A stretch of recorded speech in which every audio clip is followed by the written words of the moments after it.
சத்திய வேதம் பக்தரின் கீதம், சுத்தர்கள் போகும் பாதையின் தீபம், உத்தம மார்க்கம் காட்டும். கிறிஸ்துவுக்குள் பிரியமுள்ள சகோதர சகோதரிகளை, நம்முடைய பிதாவாகிய தேவனாலும் கர்த்தராகிய இயேசு கிறிஸ்துவினாலும் கிருபையும் சமாதானமும் உண்டாவதாக என்கிற அன்பின் வாழ்த்துக்களையும் வணக்கத்தையும் உங்கள் அனைவருக்கும் தெரிவித்துக் கொண்டு, கோத்தகிரி பகுதியில் இருக்கிற உங்கள் அன்பு சகோதர சகோதரனுடைய அன்பையும் வாழ்த்துக்களையும் கூட தெரிவித்துக் கொள்கிறேன். இந்த நாளும் தேவனுடைய மிகுந்த கிருபையினாலே நாம் ஒன்று சேர தேவனுடைய மகா பரிசுத்தமான சகல பிரஸ்தாபத்தை பார்க்கலும் அவர் மகிமைப்படுத்தி வைத்திருக்கிற மேன்மை அருமையுமான அவருடைய வார்த்தைகளை தியானிக்கும்படியாக தேவன் கொடுத்த அந்த நல்ல வாய்ப்புக்காக அவருக்கும் அவருடைய குமாரருக்கும் மகிமையை செலுத்தி கொண்டு, அன்புக்குரிய சகோதர சகோதரிகளை, இன்னைக்கும் கூட நாம் பார்க்க போகிற ஒரு பாடத்தின் தலைப்பு தேனீக்களும் தேவ பிள்ளைகளும். தேனீக்களும் தேவ பிள்ளைகளும் அப்படிங்கிற ஒரு பாடத்தை தான் நம்ம பார்க்க இருக்கிறோம். அப்போ தேவனுடைய பிள்ளைகளை நம்ம வேதத்தில் பார்க்குறோம். பலவிதமான காரியங்களுக்கு ஒப்புமைப்படுத்தி அங்கே சொல்லி இருக்கிறத நம்ம பார்க்க முடியும். உதாரணத்துக்கு எடுத்துக்கிட்டிங்கன்னா, கண்மலையின் மேல் கட்டப்பட்ட வீடு, அப்புறம் தோட்டம், பண்ணை, அப்புறம் பரிசுத்த ஆலயம், அப்புறம் தேவனுடைய வாசஸ்தலம், இந்த மாதிரி கட்டிடங்களுக்கு ஒப்பிட்டு தேவனுடைய பிள்ளைகள் அங்கே சொல்லப்பட்டிருக்கிறத நம்ம பார்க்குறோம். இன்னும் கூட பார்த்தீங்கன்னா, மிருகங்கள்னு பார்க்கும்போது ஆடுகளுக்கு ஒப்பிட்டு தேவ பிள்ளைகளை சொல்லியிருக்கிறத பார்க்குறோம். இன்னும் பார்த்தீங்கன்னா, போர் சேவகன், ஒரு இராணுவ வீரனுக்கு ஒப்பிட்டு தேவனுடைய பிள்ளைகளை அங்கே சொல்லியிருக்கிறத நம்ம பார்க்குறோம். அதுபோல் இன்றைக்கி நம்ம பார்க்கும்போது தேனீக்களுக்கு ஒப்பிட்டு நம்ம என்ன பண்ண போகிறோம்னா, தேவனுடைய பிள்ளைகளை குறித்த ஒரு சில காரியங்களை நம்ம பார்க்க போகிறோம். அப்போ ஒரு கேள்வி நம்ம கேட்கணும்னா, ஏன் தேனீக்களை தேவ பிள்ளைகளோட ஒப்பிடுறோம் அப்படின்னு சொல்லி ஒரு கேள்வி கேட்டோம்னா, இதை புரிஞ்சுக்கிறதுக்கு முதலாவது நம்ம என்ன பண்ணலாம்னா, தேனை குறித்து நம்ம பார்க்கணும். நம்ம எல்லாருமே உபயோகப்படுத்தி இருக்கிற ஒரு பொருள் அப்படின்னு சொல்லி பார்த்தீங்கன்னா தேன் தான். நிறைய காரியங்கள், வேதத்தில் இருக்கிற காரியங்கள் நமக்கு தெரியாமல் இருக்கலாம். உதாரணத்துக்கு அத்தி மரம் அப்படின்னு கேட்டால் நம்ம நிறைய பேர் அதை பார்க்காம இருக்கலாம். வேதத்தில் இருக்கிற இந்த காட்டத்தி மரம், இந்த மாதிரி நிறைய காரியங்கள்லாம் நமக்கு தெரியாதவைகள்லாம் இருக்கலாங்க. ஒரு சில பறவைகள் பேர்லாம் தெரியாமல் இருக்கலாம். ஆனால் தேன் அப்படிங்கும்போது நம்ம எல்லாருக்கும் தேனை குறித்து தெரியாதவங்க இந்த தேவனுடைய வார்த்தையை கேட்டுக்கிட்டு இருக்க சகோதர சகோதரிகளை யாருமே இல்லாமல் இருக்கிறதுக்கு வாய்ப்பு இல்லை. அப்போ எல்லாருமே தெரிஞ்ச ஒரு காரியம்தான் தேனீக்கள், சரிங்களா? அப்போ இந்த தேனீக்களுங்கும் போது முதலாவது தேனை குறித்து நம்ம பார்க்கும்போது, தேனை குறித்து வேதத்தில் என்ன சொல்லியிருக்கு, எதுக்கு ஒப்பிட்டு தேன் சொல்லப்பட்டிருக்கு அப்படின்னு சொல்லி நம்ம பார்க்கும்போது, சங்கீதம் 19:10, சங்கீதம் 19:10வது வசனம். அவைகள் பொன்னிலும் மிகுந்த பசும் பொன்னிலும் விரும்பப்படத்தக்கதும், தேனிலும் தேன் கூட்டிலிருந்து ஒழுகும் தெளிதேனிலும் மதுரம் உள்ளதுமாய் இருக்கிறது. அப்போ இதுக்கு மேலே இருக்க வசனங்களை எல்லாம் நீங்கள் பார்த்தீங்கன்னா கர்த்தருடைய வசனத்தை பற்றி தான் அங்கே சொல்லியிருக்கும். அதாவது 7வது வசனத்தில் நீங்கள் பார்த்தீங்கன்னா, கர்த்தருடைய வேதம் குறைவற்றதும் அப்படின்னு ஆரம்பித்து தான் இங்கே நீங்கள் பார்த்தீங்கன்னா 10வது வசனத்தில் அவைகள் அப்படின்னா கர்த்தருடைய வேதம், அவருடைய வார்த்தைகள் பொன்னிலும் மிகுந்த பசும் பொன்னிலும் விரும்பப்படத்தக்கதும், தேனிலும் தேன் கூட்டிலிருந்து ஒழுகும் தெளிதேனிலும் மதுரம் உள்ளதா இருக்கிறது அப்படின்னு சொல்லி என்ன இருக்குன்னா, தேவனுடைய வார்த்தைகள் தேனுக்கு ஒப்பிட்டு அங்கே சொல்லப்பட்டிருக்கிறத நம்ம பார்க்குறோம். அப்போ தேனுடைய முக்கியத்துவம் என்ன, தேனை பற்றி வேதத்தில் ஏதாவது முக்கியமாக காரியங்கள் சொல்லப்பட்டிருக்கா அப்படின்னு சொல்லி நீங்கள் பார்த்தீங்கன்னா, தேனுன உடனே நமக்கு ஞாபகம் வரக்கூடிய முக்கியமான விஷயம் எதுவாக இருக்கணும்னா, இஸ்ரேல் ஜனங்கள் எகிப்தில் அடிமைகளாக இருக்கும்போது தேவன் அவங்கள கானான் தேசத்துக்கு கூப்பிடும்போது அந்த கானான் தேசத்துக்கு ஒரு உவமை சொல்லுவார். அதாவது அந்த கானான் தேசம் எப்படிப்பட்டது அப்படிங்கிறதுக்கு ஒரு காரியம் சொல்லுவார். எந்த இடத்துக்கு நான் அவங்கள கூட்டிகிட்டு போகிறேன் அப்படின்னு சொல்லும்போது பாருங்கள், யாத்ராகமம் 3:8வது வசனம். யாத்ராகமம் 3:8. அவைகளை எகிப்தியரின் கைக்கு விடுதலையாக்கவும், அவர்களை அந்த தேசத்திலிருந்து நீக்கி கானானியரும் ஏத்தியரும் எமோரியரும் பெர்சியரும் ஏவியரும் எபூசியரும் இருக்கிற இடமாகிய பாலும் தேனும் ஓடுகிற நலமும் விசாலமுமான தேசத்தில் கொண்டு போய் சேர்க்கவும் இறங்கினேன். பாருங்க, இங்க கானான் தேசத்தை பத்தி சொல்லும் போது பாலும் தேனும் ஓடுகிற தேசம் அப்படிங்கிறாரு. அதாவது ஒரு செழிப்பான தேசத்துக்கு நான் உங்களை கூட்டிக்கிட்டு போறேன் அப்படிங்கிறத விளக்குறதுக்கு என்ன பண்றாருன்னா, பாலும் தேனும் அப்படிங்கிற ஒரு காரியத்தை இங்க ஒப்புமைப்படுத்தி சொல்றதை நம்ம பார்க்கிறோம். அப்ப கானான் தேசம் முழுக்க பாலும் தேனும் தான் ஓடிச்சா பிரதர்னா அப்படி இல்லைங்க. அந்த ஒரு செழிப்பை சொல்றதுக்கு இந்த வார்த்தைகளை அங்க பயன்படுத்துறதை பார்க்கிறோம். அடுத்து நீங்க பாத்தீங்கன்னா, யாக்கோபு தன்னுடைய மகன்களை எகிப்துக்கு அனுப்புவார் இல்லைங்களா? யோசேப்பு அங்க அதிபதியா இருப்பாரு. அப்ப இந்த பஞ்ச காலத்துல இவங்க பசங்களை அனுப்பும்போது யாக்கோபு முக்கியமான ஒரு பொருளை கொடுத்து அனுப்புவார். அது என்ன பொருள் அப்படின்னு சொல்லி பாத்தீங்கன்னா, ஆதியாகமம் 43 அதிகாரம் 11வது வசனம். ஆதியாகமம் 43:11. அதற்கு அவர்கள், தகப்பனாகிய இஸ்ரவேல், அப்படியானால் ஒன்று செய்யுங்கள். இந்த தேசத்தின் உச்சிதமான வஸ்துக்களில் கொஞ்சம் பிசின் தைலமும் கொஞ்சம் தேனும் கந்த வர்க்கங்களும் வெள்ளை போலமும் தெருபிந்து கொட்டைகளும் வாதுமை கொட்டைகளும் உங்கள் சாக்குகளில் போட்டு அந்த மனிதனுக்கு காணிக்கையாக கொண்டு போய் கொடுங்கள். அப்ப இங்க பாக்குறோம், அதற்கு அவர்கள் தகப்பனாகிய இஸ்ரவேல் அப்படின்னா அந்த யோசேப்பினுடைய சகோதரர்களுடைய தகப்பன் அப்படின்னு சொல்லப்பட்டிருக்கு. அந்த இஸ்ரவேல் யாக்கோபு என்ன சொல்றாருன்னா, நீங்க அதிபதியை பார்க்க போறீங்க, முக்கியமா ஒரு பொருளை எடுத்துக்கிட்டு போகும்போது அதுல முக்கியமான காரியம் என்ன சொல்றாரு அப்படின்னு சொல்லி பாத்தீங்கன்னா, இங்க அந்த தேனும் அப்படின்னு சொல்றதை பார்க்கணும். உச்சிதமான வஸ்துக்களில் கொஞ்சம் பிசின் தைலமும் கொஞ்சம் தேனும் அப்படின்னு சொல்றதை பார்க்கணும். அப்ப பாருங்க, ஒரு அதிபதியை சந்திக்க போகும்போது மரியாதை நிமித்தமா அது நீங்க பாத்தீங்கன்னா அவங்கள சந்தோஷப்படுத்தக்கூடிய ஒரு காரியமா தேன் எடுத்துட்டு போனாங்க அப்படின்னு பார்க்கிறோம். அடுத்து நீங்க பாத்தீங்கன்னா இந்த 1 சாமுவேல் 14ஆம் அதிகாரத்தில் இருக்கு. அது இப்போ வசனம் நம்ம வாசிக்க வேண்டாம். 14ஆம் அதிகாரம் 25லேருந்து 27 வரைக்கும் இருக்கு. அங்கே பெலிஸ்தீரோட ஒரு யுத்தம் நடக்கும். ஜனங்கள் எல்லாம் யுத்தத்துக்கு போனவங்க அப்படியே சோர்வாயிடுவாங்க. அப்போ சவுலினுடைய குமாரன் யோனத்தான் என்ன பண்ணுவார்னா, அந்த காட்டில் இருக்கிற ஒரு தேன் கூட்டை குத்தி அதில் இருக்கிற தேனை எடுத்து சாப்பிடும்போது அவருடைய கண்கள் என்ன ஆகிடும்னா அங்கே தெளியும் அப்படின்னு சொல்லி நம்ம பார்க்குறோம். பலன் அங்கே கிடைக்குது அப்படின்னு கூட நம்ம பார்க்குறோம். இதெல்லாம் தேனை பற்றி வேதத்தில் இருக்கிற ஒவ்வொரு சில சம்பவங்கள்.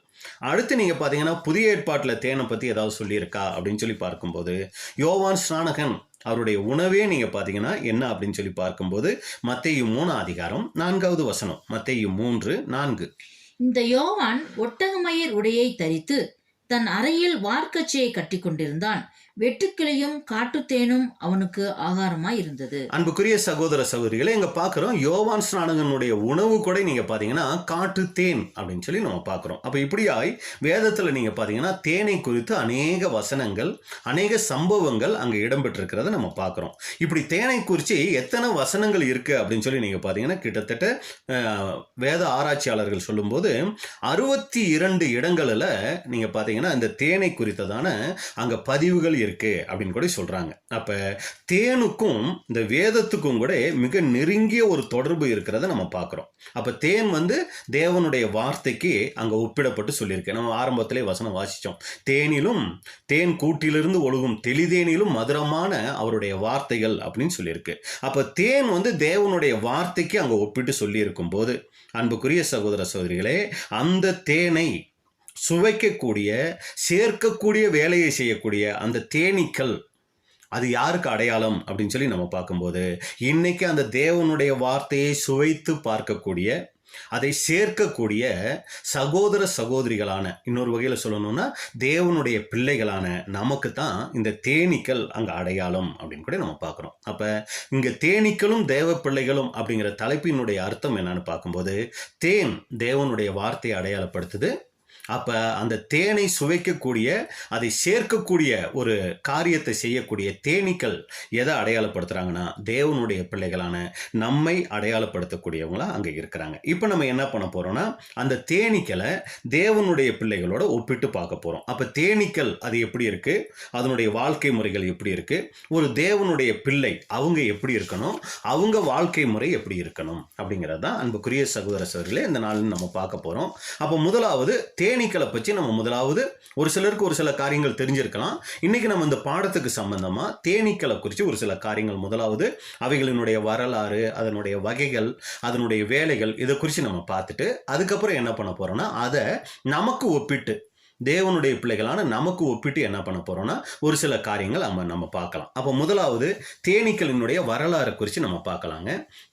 தேனீக்களினுடைய வரலாறு குறித்து பார்க்கும்போது அந்த தேன் கூடு, இந்த தேனீக்கள் கட்டுகிற தேன் கூடு பார்த்தீங்கன்னா பல அடுக்குகளாக இருக்குங்களாம். அதில் விசேஷமாக நீங்கள் பார்த்தீங்கன்னா 4 விதமான அடுக்குகள் சொல்கிறாங்க. அதில் மேல் அறை அப்படின்னு சொல்லி இருக்கும். அடுத்து நீங்கள் பார்த்தீங்கன்னா அதில் ராணியின் அறை அப்படின்னு தனியாக இருக்கும். அடுத்து முதலாம் அறை அப்படின்னு இருக்கும். அப்புறம் 2ஆம் அறை அப்படின்னு சொல்லி விசேஷமாக பார்த்தீங்கன்னா 4 அடுக்குகள், பல அடுக்குகள் இருக்கும். அதில் விசேஷமாக 4 அடுக்குகள் இருக்கும் அப்படின்னு கூட சொல்கிறாங்க. அடுத்து நீங்கள் பார்த்தீங்கன்னா இதனுடைய வரலாறு பார்க்கும்போது முதல்ல இந்த தேன் பூச்சிகள்லாம் எங்கே தான் இருந்துச்சுன்னா காட்டில் தான் இருந்துச்சுங்க. ஆனால் இந்த காட்டில் இருந்த இந்த தேனீக்களை ஜனங்கள் அந்தந்த காலங்களில் பயன்படுத்திக்கிட்டு வந்திருந்தாலும் விசேஷமாக நீங்கள் பார்த்தீங்கன்னா இந்த தேன் கூட்டம் மரப்பெட்டிகளில் தேன் கூடு போல செஞ்சு இந்த தேனுங்களை வீட்டில் வளர்க்கக்கூடிய அந்த முறையை, யார் கொண்டு வந்தா, எப்போ கொண்டு வந்தா அப்படின்னு சொல்லி நீங்கள் பார்த்தீங்கன்னா, முதல் இந்த முறையை கொண்டு வந்தது ஆங்கிலேயர் தான். இவங்க தான் என்ன பண்ணாங்கன்னா, காட்டில் தான் தேன் அங்கே கூடு கட்டி இருக்கும். இவங்க போவாங்க, அங்கே இருக்கிற தேனை எடுத்துக்கிட்டு வந்து இவங்க வந்து உபயோகப்படுத்திக்கிட்டு இருந்தாங்க. ஆனால் இந்த ஆங்கிலேயர் தான் முதல் என்ன பண்ணியிருக்காங்கன்னா, அந்த தேன் கூடு போலவே வீட்டில் மரப்பெட்டிகளில் ரெடி பண்ணி தேன் பூச்சியை வளர்க்கிற முறையை இந்த ஆங்கிலேயர் தான் கொண்டு வந்திருக்கிறாங்க. இந்த வளர்ப்பு முறை முதல் எங்கே தான் ஆரம்பிச்சிச்சின்னு பார்த்தீங்கன்னா, இங்கிலாந்தில் தான் முதல் இந்த தேனியை வளர்க்கக்கூடிய முறை ஆரம்பிச்சிருக்கு. அதில் விசேஷமாக பார்க்கும்போது கிபி 1852 இங்கிலாந்துலேருந்து அமெரிக்காவுக்கு இந்த ஆங்கிலேயர் போகும்போது இவங்க இந்த வளர்ப்பு முறையை அமெரிக்காவிலையும் என்ன பண்ணியிருக்காங்கன்னா கொண்டு போய் அங்கே சேர்த்துருக்குறாங்க அப்படின்னு கூட நம்ம பார்க்குறோம். அப்போதாங்க அமெரிக்காவில் தான் முதல் தேனை என்ன பண்ணியிருக்காங்கன்னா வியாபார பொருளாக என்ன பண்ணியிருக்காங்கன்னா பயன்படுத்தி இருக்கிறாங்க. அது வரைக்கும் தேனை காட்டில் போய் எடுத்தோமா, நம்ம சாப்பிட்டோமா அப்படின்னு சொல்லி வாழ்ந்துருக்குறாங்க. ஆனால் அதுக்கப்புறம் தான் என்ன பண்ணியிருக்காங்கன்னா, அதை மற்றவங்களுக்கு வியாபார பொருளாக அதை மாற்றி இருக்கிறாங்க அப்படின்னு கூட நம்ம பார்க்குறோம். இன்றைக்கும் அமெரிக்காவை குறித்து ஒரு குறிப்புகள் சொல்லும்போது பார்த்தீங்கன்னா, சுமார் 400 பேர் என்ன பண்ணுறாங்கன்னா தேனை வியாபாரத்துக்கு பயன்படுத்துகிறாங்களாம். 2500 பேர் இதை பொழுதுபோக்காக என்ன பண்ணுறாங்கன்னா வளர்க்கக்கூடியவங்களா இருக்கிறாங்க இந்த தேன் பூச்சிகளை அப்படின்னு கூட சொல்கிறாங்க. அடுத்து நீங்கள் பார்த்தீங்கன்னா மிக முக்கியமான ஒரு விஷயம் என்ன அப்படின்னு சொல்லி பார்த்தீங்கன்னா, தேன் பூச்சியால் என்ன பயன் அப்படின்னு கேட்டால் நம்ம எல்லாரும் என்ன சொல்லுவோம், தேன் பூச்சினால என்ன பிரதர் பயன், அந்த தேன் கூட்டிலேருந்து தேன் கிடைக்கிது, இதானே அதனுடைய பயன் அப்படின்னு சொல்லி பார்த்தீங்கன்னா ரொம்ப சரிதான். ஆனால் இது மட்டும் இல்லைங்க அதனுடைய பயன்.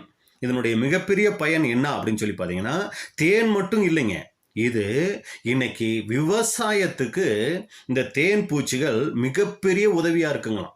எப்படி விவசாயத்துக்கு இந்த தேன் பூச்சிகள் உதவியாக இருக்குது அப்படின்னு சொல்லி பார்த்தீங்கன்னா, இந்த தேன் பூச்சி போய் நம்ம சின்ன வயசில் பாடங்களில் படிச்சிருப்போம். இந்த தேன் பூச்சி என்ன பண்ணுதுன்னா போய் ஒரு பூவில் உட்காந்தி அதில் இருக்கிற தேனை உறிஞ்சும், மறுபடியும் இன்னொரு பூவில் போயிட்டு என்ன பண்ணுன்னா உட்காந்தி அந்த தேனை உறிஞ்சும். அப்போ இந்த தேன் பூச்சி மேலே ஒட்டிக்கும் என்னென்னா மகரந்த சேர்க்கை.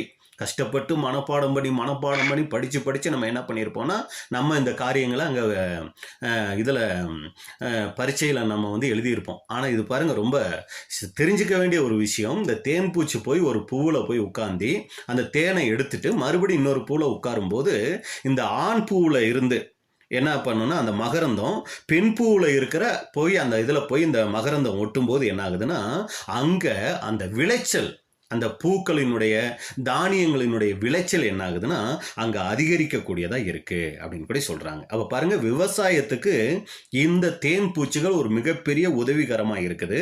அது மாத்திரம் இல்லை, பாருங்கள், ஒரு இடத்துல இந்த விவசாயிகள் அறுவடை முடிஞ்ச பின்னாடி மறுபடி சாகுபடி பண்ணுறாங்கன்னு வைங்க. அப்படி சாகுபடி பண்ணும்போது இந்த இடத்துல விளைச்சல் நல்லா அதிகரிக்கணும் அப்படின்னா இவங்க என்ன பண்ணுவாங்கன்னா அதை சுற்றிலும் தேன் கூடுகளை அங்கே என்ன பண்ணுவாங்கன்னா ஏற்பாடு பண்ணி வச்சுருவாங்களாம்.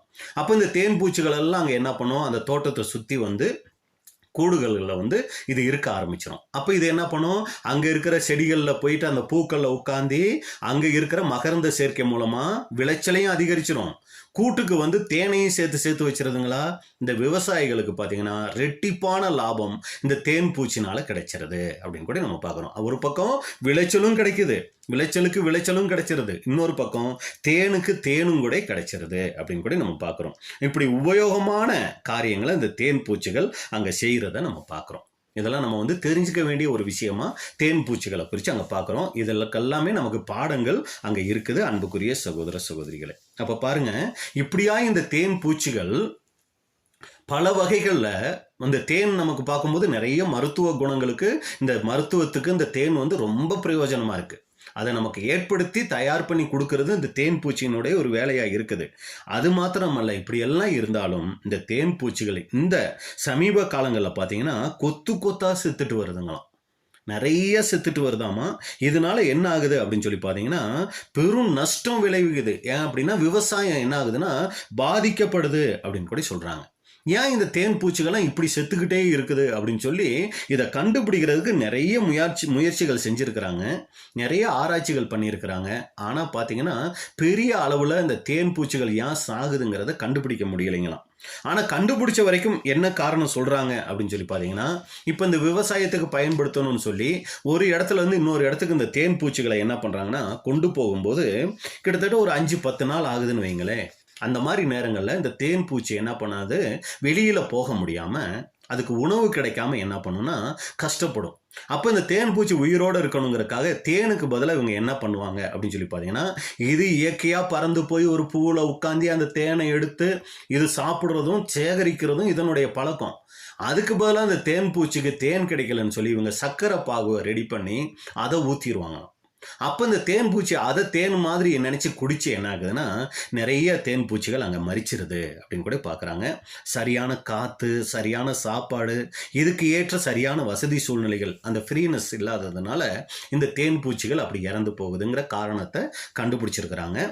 ரெண்டாவது, இந்த தேன் பூச்சிகள் சாகிறதுக்கான முக்கியமான காரணம் என்ன அப்படின்னு சொல்லி பார்த்தீங்கன்னா, இந்த பூச்செடிகளில் போய் இது உட்காந்து தேன் எடுக்க போகும்போது இந்த செடிகள் மேலே என்ன பண்ணியிருப்பாங்கன்னா பூச்சி மருந்து தெளிச்சிருப்பாங்க. இது என்ன பண்ணுது, தேன் எடுக்க போகும்போது அந்த பூச்சி மருந்தையும் இது என்ன பண்ணிடுதுன்னா ஒரு சில நேரங்களில் அதையும் இது என்ன பண்ணுதுன்னா சாப்பிடக்கூடிய அந்த சூழ்நிலைகளுக்குள்ளே வந்துடுது. அந்த பூச்சி மருந்தில் இருக்கிற விஷத்தன்மை என்ன பண்ணிடுதுன்னா இந்த தேன் பூச்சிகளை கொன்னுருது அப்படின்னு கூட கண்டுபிடிச்சிருக்கிறாங்க. ஆனால் அன்புக்குரிய சகோதரர்களே, சரியான காரணம் என்னங்கிறத இன்னைக்கு வரைக்கும் கண்டுபிடிக்கலை அப்படிங்கிறாங்க. கிட்டத்தட்ட $10,000 $20,000 வரைக்கும் செலவு பண்ணிட்டாங்களாம் ஆராய்ச்சி பண்ணி தேன் பூச்சிகள் ஏன் இப்படி சாகுது அப்படின்னு. ஆனால் இன்னைக்கு வரைக்கும் பதில் கண்டுபிடிக்க முடியலை அப்படிங்கிறாங்க. ஆனால் இப்படி தேன் பூச்சிகள் செத்துக்கிட்டே இருந்தால் வருகிற நாட்களில் பார்த்தீங்கன்னா அமெரிக்கா முழுவதும், அதாவது இந்த தேன் பூச்சி இறக்குறது இது அப்படியே தொடர்ந்துக்கிட்டே இருந்துச்சு அப்படின்னு சொல்லி பார்த்தீங்கன்னா அங்கே விளையக்கூடிய அந்த கோதுமை விளைச்சலே இல்லாமல் போகக்கூடிய ஒரு பஞ்சம் ஏற்படக்கூடிய சூழ்நிலை வந்துடும் அப்படின்னு கூட அந்த ஆராய்ச்சியாளர்கள் பயப்படுறாங்க அப்படிங்கிறது கூட ஒரு கருத்தாக இருக்குது. இதுதான் அன்புக்குரிய சகோதர சகோதரிகளே தேன் பூச்சி குறித்து நம்ம பெற்றுக்கொண்ட வரலாறு. இது முதலாவது காட்டில் மட்டும்தான் இருந்துச்சு. அப்புறம் வீட்டில் வளர்க்குற முறையை ஆங்கிலேயர் தான் கொண்டு வந்தாங்க, இங்கிலாந்தில் கொண்டு வந்தாங்க. அப்புறம் இங்கிலாந்துலேருந்து அமெரிக்காவுக்கு இந்த முறை அங்கே போச்சு. அதுக்கப்புறம் தான் தேனை வியாபார பொருளாக பயன்படுத்த ஆரம்பித்தாங்க. தேன் மட்டும் தேன் பூச்சிகளினுடைய காரியமாக இல்லை, விவசாயத்துக்கும் மிகப்பெரிய ஒரு உதவிகரமாக இந்த தேன் பூச்சிகள் அங்கே இருக்குது அப்படின்னு கூட நம்ம பார்க்குறோம். சமீப காலமாக பார்த்தீங்கன்னா இதனுடைய மரணம் ரொம்ப அதிகமாக இருக்குது அப்படிங்கிறத கண்டுபிடிச்சிருக்கிறாங்க. இதுதான் தேன் பூச்சி குறித்த சுருக்கமான ஒரு வரலாறு. இப்போ அடுத்து நம்ம பார்க்க போகிறோம் இந்த தேன் பூச்சியில் என்னென்ன வகைகள் இருக்குது அப்படின்னு சொல்லி நீங்கள் பார்க்கும்போது முக்கியமாக இந்த தேன் பூச்சியில் பார்த்தீங்கன்னா 3 வகைகள் இருக்குது அப்படின்னு சொல்கிறாங்க. என்னென்ன அப்படின்னு சொல்லி பார்த்தா, முதலாவது ராணி தேனி. அந்த தேன் பூச்சிகளில் ராணி தேனி இது ரொம்ப முக்கியமான ஒன்று. அடுத்து நீங்கள் பார்த்தீங்கன்னா வேலைக்கார தேனி. இதுதான் நம்ம அதிகமாக பார்த்துருப்போம், எல்லா இடத்துலையும் அப்படியே மொச்சிட்டு இருக்கும் பார்த்தீங்களா. இந்த வேலைக்கார தேனீக்களை அதிகமாக பார்த்துருப்போம். இன்னொரு தேனி இருக்குது, அதுதான் ஆண் தேனி, அதாவது ராஜா அப்படின்னு இதுக்கு பேர். சரிங்களா. இந்த 3 தேனீகள் தான் அந்த தேன் கூட்டில் விசேஷமாக இருக்கக்கூடியது. ஒன்று ராணி தேனி, இன்னொன்று வேலைக்கார தேனீக்கள், இது நிறையா இருக்கும். அடுத்து ஆண் தேனி, இது ஒன்று இருக்கும். அப்போ ராணி தேனி ஒன்று இருக்கும், வேலைக்கார தேனீக்கள் ஈக்கள் அது நிறையா இருக்கும், அடுத்து ஆண் தேனி இது இருக்கும். இப்போ இது 3ஓட சுபாவம் என்ன, இது என்ன பண்ணுது அப்படிங்கிறத நம்ம பார்த்துட்டு அப்புறம் இதில் நமக்குரிய பாடங்களை நம்ம பார்க்கலாம். அப்போ முதலாவது ராணி தேனி, இது அந்த கூட்டில் இருக்கும். இது என்னெல்லாம் பண்ணும் அப்படின்னு சொல்லி இந்த ராணி தேனியை குறித்து நம்ம பார்க்கும்போது தேனீக்களிலேயே மிக மிக முக்கியமானது எது அப்படின்னு சொல்லி பார்த்தீங்கன்னா இந்த ராணி தேனி தான். ராணி தேனி தான் அந்த தேன் பூச்சிகள்லே ரொம்ப முக்கியமான ஒன்றுங்க. ஏன் அப்படின்னா இந்த ராணி தேனியை நம்பி தான் அந்த தேன் கூடே இருக்குங்க. அந்த கூடே அந்த ராணி தேனியை நம்பி தான் இருக்குது. ராணி தேனி மட்டும் இல்லைன்னா கூடே அங்கே இருக்காது. நம்ம ஒரு சில இடங்களில் பார்ப்போம் பாருங்கள், அப்படியே அந்த கூடு மட்டும் தொங்கிட்டு இருக்கும், அதில் எந்த விதமான தேன் பூச்சிகள் எதுவுமே இருக்காது. காரணம் என்ன அப்படின்னு சொல்லி நீங்கள் பார்த்தீங்கன்னா அந்த ராணி தேனி அந்த கூட்டில் இருக்கிற வரைக்கும் தான் தேன் பூச்சிகள் அந்த பூச்சிகள்லாம் அங்கே இருக்கும். அதுக்கு அப்புறம் நீங்கள் பார்த்தீங்கன்னா ராணி தேனி அந்த கூட்டை விட்டு வெளியே போயிடுச்சுன்னா இந்த தேனீக்கள் வேலைக்கார தேனீக்கள் எல்லாமே என்ன பண்ணிடும்னா அந்த கூட்டை விட்டு வெளியே போயிடும் அப்படின்னு கூட சொல்கிறாங்க. அப்போ ராணி தேனி தான் அந்த கூட்டுக்கே எல்லாமா இருக்குது. இதுக்குன்னு தனியாக ஒரு அறை ரெடி பண்ணி வச்சுருப்பாங்க. அந்த அறையில் மட்டும்தான் குயின் சேம்பர் அப்படின்னு பேர். இதில் தான் இந்த ராணி தேனி என்ன பண்ணுன்னா தங்கும். எங்கே வெளியே போயிட்டு வந்தாலும் ராணி தேனி அந்த அறையில் மட்டும்தான் தங்கும் அப்படின்னு கூட பார்க்குறோம். இந்த ராணி தேனி இருக்கிற கூட்டில் மட்டும்தான் மற்ற ஈக்கள் இருக்கும் அப்படின்னு கூட பார்க்குறோம். இப்போ பாருங்கள், ஒரு கூட்டில் இருந்து இந்த வேலைக்கார தேனீக்கள் எல்லாம் அந்த தேனை சேகரிக்கிறதுக்காக வெளியே போகும் இல்லைங்களா. அப்படி போயிட்டு எப்படி சரியாக அந்த கூட்டை கண்டுபிடிச்சி அங்கே வருது? பல மைல் தூரம் போகுங்களாமா. கிட்டத்தட்ட நீங்கள் பார்த்தீங்கன்னா 20 மைல் தூரம் வரைக்கும் போகுமாமா, 20 கிலோமீட்டர். 20 கிலோமீட்டர் போய் பூக்கள்ல இருக்கிற தேனை உறிஞ்சிக்கிட்டு என்ன பண்ணுன்னா அந்த தேனீக்கள் அதனுடைய கூட்டுக்கு வருமா. எப்படி இதனால சரியா அந்த கூட்டுக்கு கரெக்டா வர முடியுது அப்படின்னு சொல்லி பார்த்தீங்கன்னா, இந்த ராணி தேனி மேல ஒரு வாசனை இருக்குங்களாம். இந்த வாசனையை வச்சு தான் பாருங்க அந்த வேலைக்கார தேனீக்கள் அவ்வளோ தூரம் போனாலும் சரியா என்ன பண்ணுன்னா அதனுடைய கூட்டுக்கு கரெக்டா வந்து சேர்ந்துரும் அப்படின்னு கூட பார்க்குறோம். ஒரு சமயம் அந்த கூட்டுல இருக்கிற ராணி தேனியை கொன்னுட்டாங்கன்னு வைங்களே, மற்ற ஈக்கள் எல்லாமே என்ன பண்ணிடும்னா செத்துருங்களாம். ஏன் அது சாகணும்? நம்ம கேள்வி கேட்கலாம். ஏன் பிரதர் அந்த ராணி தேனி செத்தா என்ன, இந்த ஈக்கள்லாம் சேர்ந்து அந்த கூட்டில் இருக்கலாம் தானே? இல்லை, வேற ஒரு கூட்டில் இருக்கிற ராணி தேனியோட போயிட்டு இந்த தேனீக்கள்லாம் போய் சேர்ந்துக்கலாம் தானே அப்படின்னு நினச்சோம்னா, மற்ற ஈக்கள் இருக்கிற கூட்டுக்கு, மற்ற ராணி தேனி இருக்கிற கூட்டுக்கு இந்த ராணி தேனி செத்துருச்சுன்னு சொல்லி இந்த தேனீக்கெல்லாம் போச்சுன்னு வைங்களே, அதுங்க என்ன பண்ணாதுன்னா சேர்த்துக்காதுங்களாம் இதுங்களை உள்ளே அது சேர்க்காதான். அடுத்து நீங்கள் பார்த்தீங்கன்னா இந்த ராணி தேனி இது எந்த குஞ்சுகளை பொறிக்குதோ இதுதான் தனி கூடா தனியாக தான் இருக்கணும் அப்படின்னு கூட பார்க்குறோம். இந்த ராணி தேனியை குறித்து சொல்லும்போது இது பார்க்குற மற்ற தேனியை காட்டிலும் சற்று நீளமாக மஞ்சள் கலரில் இந்த ராணி தேனி இருக்கும் அப்படின்னு சொல்கிறாங்க. இந்த ராணி தேனி தான் முட்டைகளை இடும். கிட்டத்தட்ட பார்த்தீங்கன்னா ஒரு நாளைக்கு 3000 முட்டைகள் கூட இடுங்களாம். இதுதான் இந்த ராணி தேனியுடைய ஒரு சுபாவமாக நம்ம பார்க்குறோம். அப்போ முதலாவது ராணி தேனியை குறித்து நம்ம பார்த்துட்டோம். இதுதான் கூடு, இதை நம்பித்தான் அந்த கூடே இருக்குது. இதுதான் அந்த ராணி தேனி தான் அந்த கூட்டுக்கு எல்லாம் அப்படின்னு கூட நம்ம பார்க்குறோம். இந்த ராணி தேனிக்கிட்ட இருந்து வருகிற வாசனையை வச்சு தான் மற்ற ஈக்களெல்லாம் வெளியில் போனால் கூட அந்த கூட்டுக்கு சரியாக வந்துடும். ராணி தேனி செத்துச்சு, அந்த கூடும் காலி, அந்த கூட்டில் இருக்கிற ஈக்களும் காலி அப்படிங்கிறத நம்ம கண்டுபிடிக்கிறோம். அடுத்து நீங்கள் பார்த்தீங்கன்னா வேலைக்கார தேனீக்கள், இதனுடைய காரியங்கள் என்ன அப்படின்னு சொல்லி நீங்கள் பார்த்தீங்கன்னா, இந்த வேலைக்கார தேனீக்கள் தான் ரொம்ப முக்கிய பங்கு வகிக்கக்கூடியது. என்னன்னா ரொம்ப சுறுசுறுப்பாக இருக்கும். நம்ம ஏற்கனவே சொன்னோம், கிட்டத்தட்ட 20 கிலோமீட்டர் வரைக்கும் இது போய் என்ன பண்ணுன்னா பூக்களில் இருக்கிற தேனை உறிஞ்சிட்டு வந்து என்ன பண்ணுன்னா அங்கே கூட்டுக்கு கொண்டு வரும் அப்படின்னு கூட நம்ம பார்க்குறோம். எப்போ இது தேன் சேகரிக்கிறதுக்கு புறப்படும் அப்படின்னு சொல்லி பார்த்தீங்கன்னா, சூரியன் உதிக்கிற அந்த நேரத்திலேயே என்ன பண்ணிடும்னா இது கிளம்பிடுங்களாம். கிட்டத்தட்ட பார்த்தீங்கன்னா அந்த கூட்டுக்கு 3-4 தடவை வந்து தேனை எடுத்துக்கிட்டு வந்து அந்த கூட்டில் வந்து 3-4 தடவை கொண்டு வந்து என்ன பண்ணிடும்னா அங்கே சேர்த்துட்டு போயிடுங்களாம். இந்த தேனீக்களை காலையில் 6 மணி ஆயிடுச்சுன்னா எல்லாரும் எந்திரிங்க, எல்லாரும் போய் தேனை சேகரிச்சுட்டு வாங்கன்னு சொல்லி யாரும் இதுங்களை தட்டி எழுப்புறதான் இல்லைங்களாம். இதுங்களே என்ன பண்ணிருமா உற்சாகமாக கிளம்பி இதுங்களே போய் என்ன பண்ணிடும்னா தேனை சேகரிச்சுக்கிட்டு வந்துடும் அப்படின்னு சொல்கிறாங்க. இதுக்கு அதிகாரியோ தலைவனோ யாருமே என்னன்னா அங்கே கிடையாது அப்படின்னு கூட நம்ம பார்க்குறோம். அடுத்து நீங்கள் பார்த்தீங்கன்னா போகும்போது தனியாவெல்லாம் போகாது, குரூப்பாக தான் என்ன பண்ணுன்னா ஒவ்வொரு இடத்துக்கும் இது போகுங்களாம். அப்படி போகும்போது ஒரு பக்கம் தேனீக்கள் ஒரு குரூப் போகுது, ஆனால் அந்த பக்கம் பூக்களே இல்லை, தேன் இருக்கக்கூடிய வாய்ப்பே இல்லை. ஆனால் இன்னொரு பக்கம் ஒரு குரூப் தேனீக்கள் போகுது, அங்கே நல்லா பூக்கள் இருக்குது, தேன் இருக்குது அப்படின்னு தெரிஞ்சிச்சுன்னா இந்த தேனீக்கள் என்ன பண்ணுமா, அந்த தேனீக்களை பார்த்து இதுங்க என்ன பண்ணுமா சூரியனை பார்த்து ஒரு டான்ஸ் ஆடுங்களாம். அதாவது ஒரு சங்கேத பாசை அப்படின்னு சொல்லுவாங்க இல்லைங்களா, அது மாதிரி இந்த தேனீக்கள் என்ன பண்ணுன்னா அந்த தேனீக்கள் கிட்ட இங்கே தேன் இருக்கு வாங்க அப்படின்னு கூப்பிடுறதுக்கு என்ன பண்ணுமா சூரியனை பார்த்து ஒரு டான்ஸ் ஆடுமா. இதுக்கு வேத ஆராய்ச்சியாளர்கள் சொல்லும்போது லாங்குவேஜ் டான்ஸ் அப்படின்னு சொல்லி சொல்கிறாங்க. அந்த மாதிரி என்ன பண்ணுன்னா ஒரு டான்ஸ் ஆடி அந்த தேனீக்களையெல்லாம் அந்த பக்கம் கூட்டிகிட்டு போகும் அப்படின்னு கூட சொல்கிறாங்க. இப்படி என்ன பண்ணுன்னா இது போய் அந்த தேனை சேகரிச்சுட்டு வந்து ஏனோ தானோன்னெலாம் வைக்காதுங்களாம். ரொம்ப பத்திரமா அந்த கூட்டில் கொண்டு வந்து ரொம்ப ஞானமான முறையில் என்ன பண்ணுன்னா அந்த தேனை அங்கே சேகரித்து வைக்கும் அப்படின்னு கூட இந்த வேலைக்கார தேனீகளுடைய வேலைகளை பற்றி சொல்கிறாங்க. அடுத்து நீங்கள் பார்த்தீங்கன்னா தேன் கூட்டை இந்த வேலைக்கார தேனீகள் ரொம்ப சுத்தமாக வச்சுக்கோங்களாம். ரொம்ப சுத்தமாக இருக்குமாமா. ஒரு சமயம் இந்த தேனுக்கு ஆசைப்பட்ட ஏதாவது எறும்புகள் அந்த பக்கம் வந்துருச்சுன்னு வைங்களே, அந்த எறும்புகளை அது கொன்னுரும் அப்படின்னு கூட சொல்கிறாங்க. அடுத்து நீங்கள் பார்த்தீங்கன்னா ராணி தேனி ஒரு நாளைக்கு 3000 குஞ்சுகளை பொறிக்கும்னு சொன்னோம் இல்லைங்களா, அந்த குஞ்சுகளை பொறிச்ச உடனே அதுக்கு தேன் கொடுக்கறது, அதை பராமரிக்கிறது கிட்டத்தட்ட 16 இருந்து 24 நாட்கள் இந்த தேன் குஞ்சுகளை அந்த தேனீக்களை அந்த குஞ்சுகளை வந்து பராமரிக்கிறது வந்து இந்த வேலைக்கார தேனீகள் தான் அங்கே பராமரிக்கும். அது அதனுடைய வேலை அப்படின்னு கூட நம்ம பார்க்குறோம். அடுத்து நீங்கள் பார்த்தீங்கன்னா இந்த தேன் பூச்சியை வளர்க்குறாங்க இல்லைங்களா, அவங்களோட பார்த்தீங்கன்னா இந்த தேனீக்கள் வந்து நல்லா பழகிருங்களாம். அதுக்கு தெரியுமா இவர் நம்ம ஆள் அப்படின்னு நல்லா தெரியுமா. நீங்கள் கூட பார்த்துருக்கலாம், இந்த மார்க்கெட்டுக்கெல்லாம் போனீங்கன்னா இந்த பூக்கடை கிட்டலாம் போனீங்கன்னா இந்த தேன் பூச்சிகள் பாருங்கள் மொச்சிக்கிட்டே இருக்கும், ஆனால் அங்கே இருக்கிற ஆளை பாருங்கள் ஒன்றுமே கடிக்காது.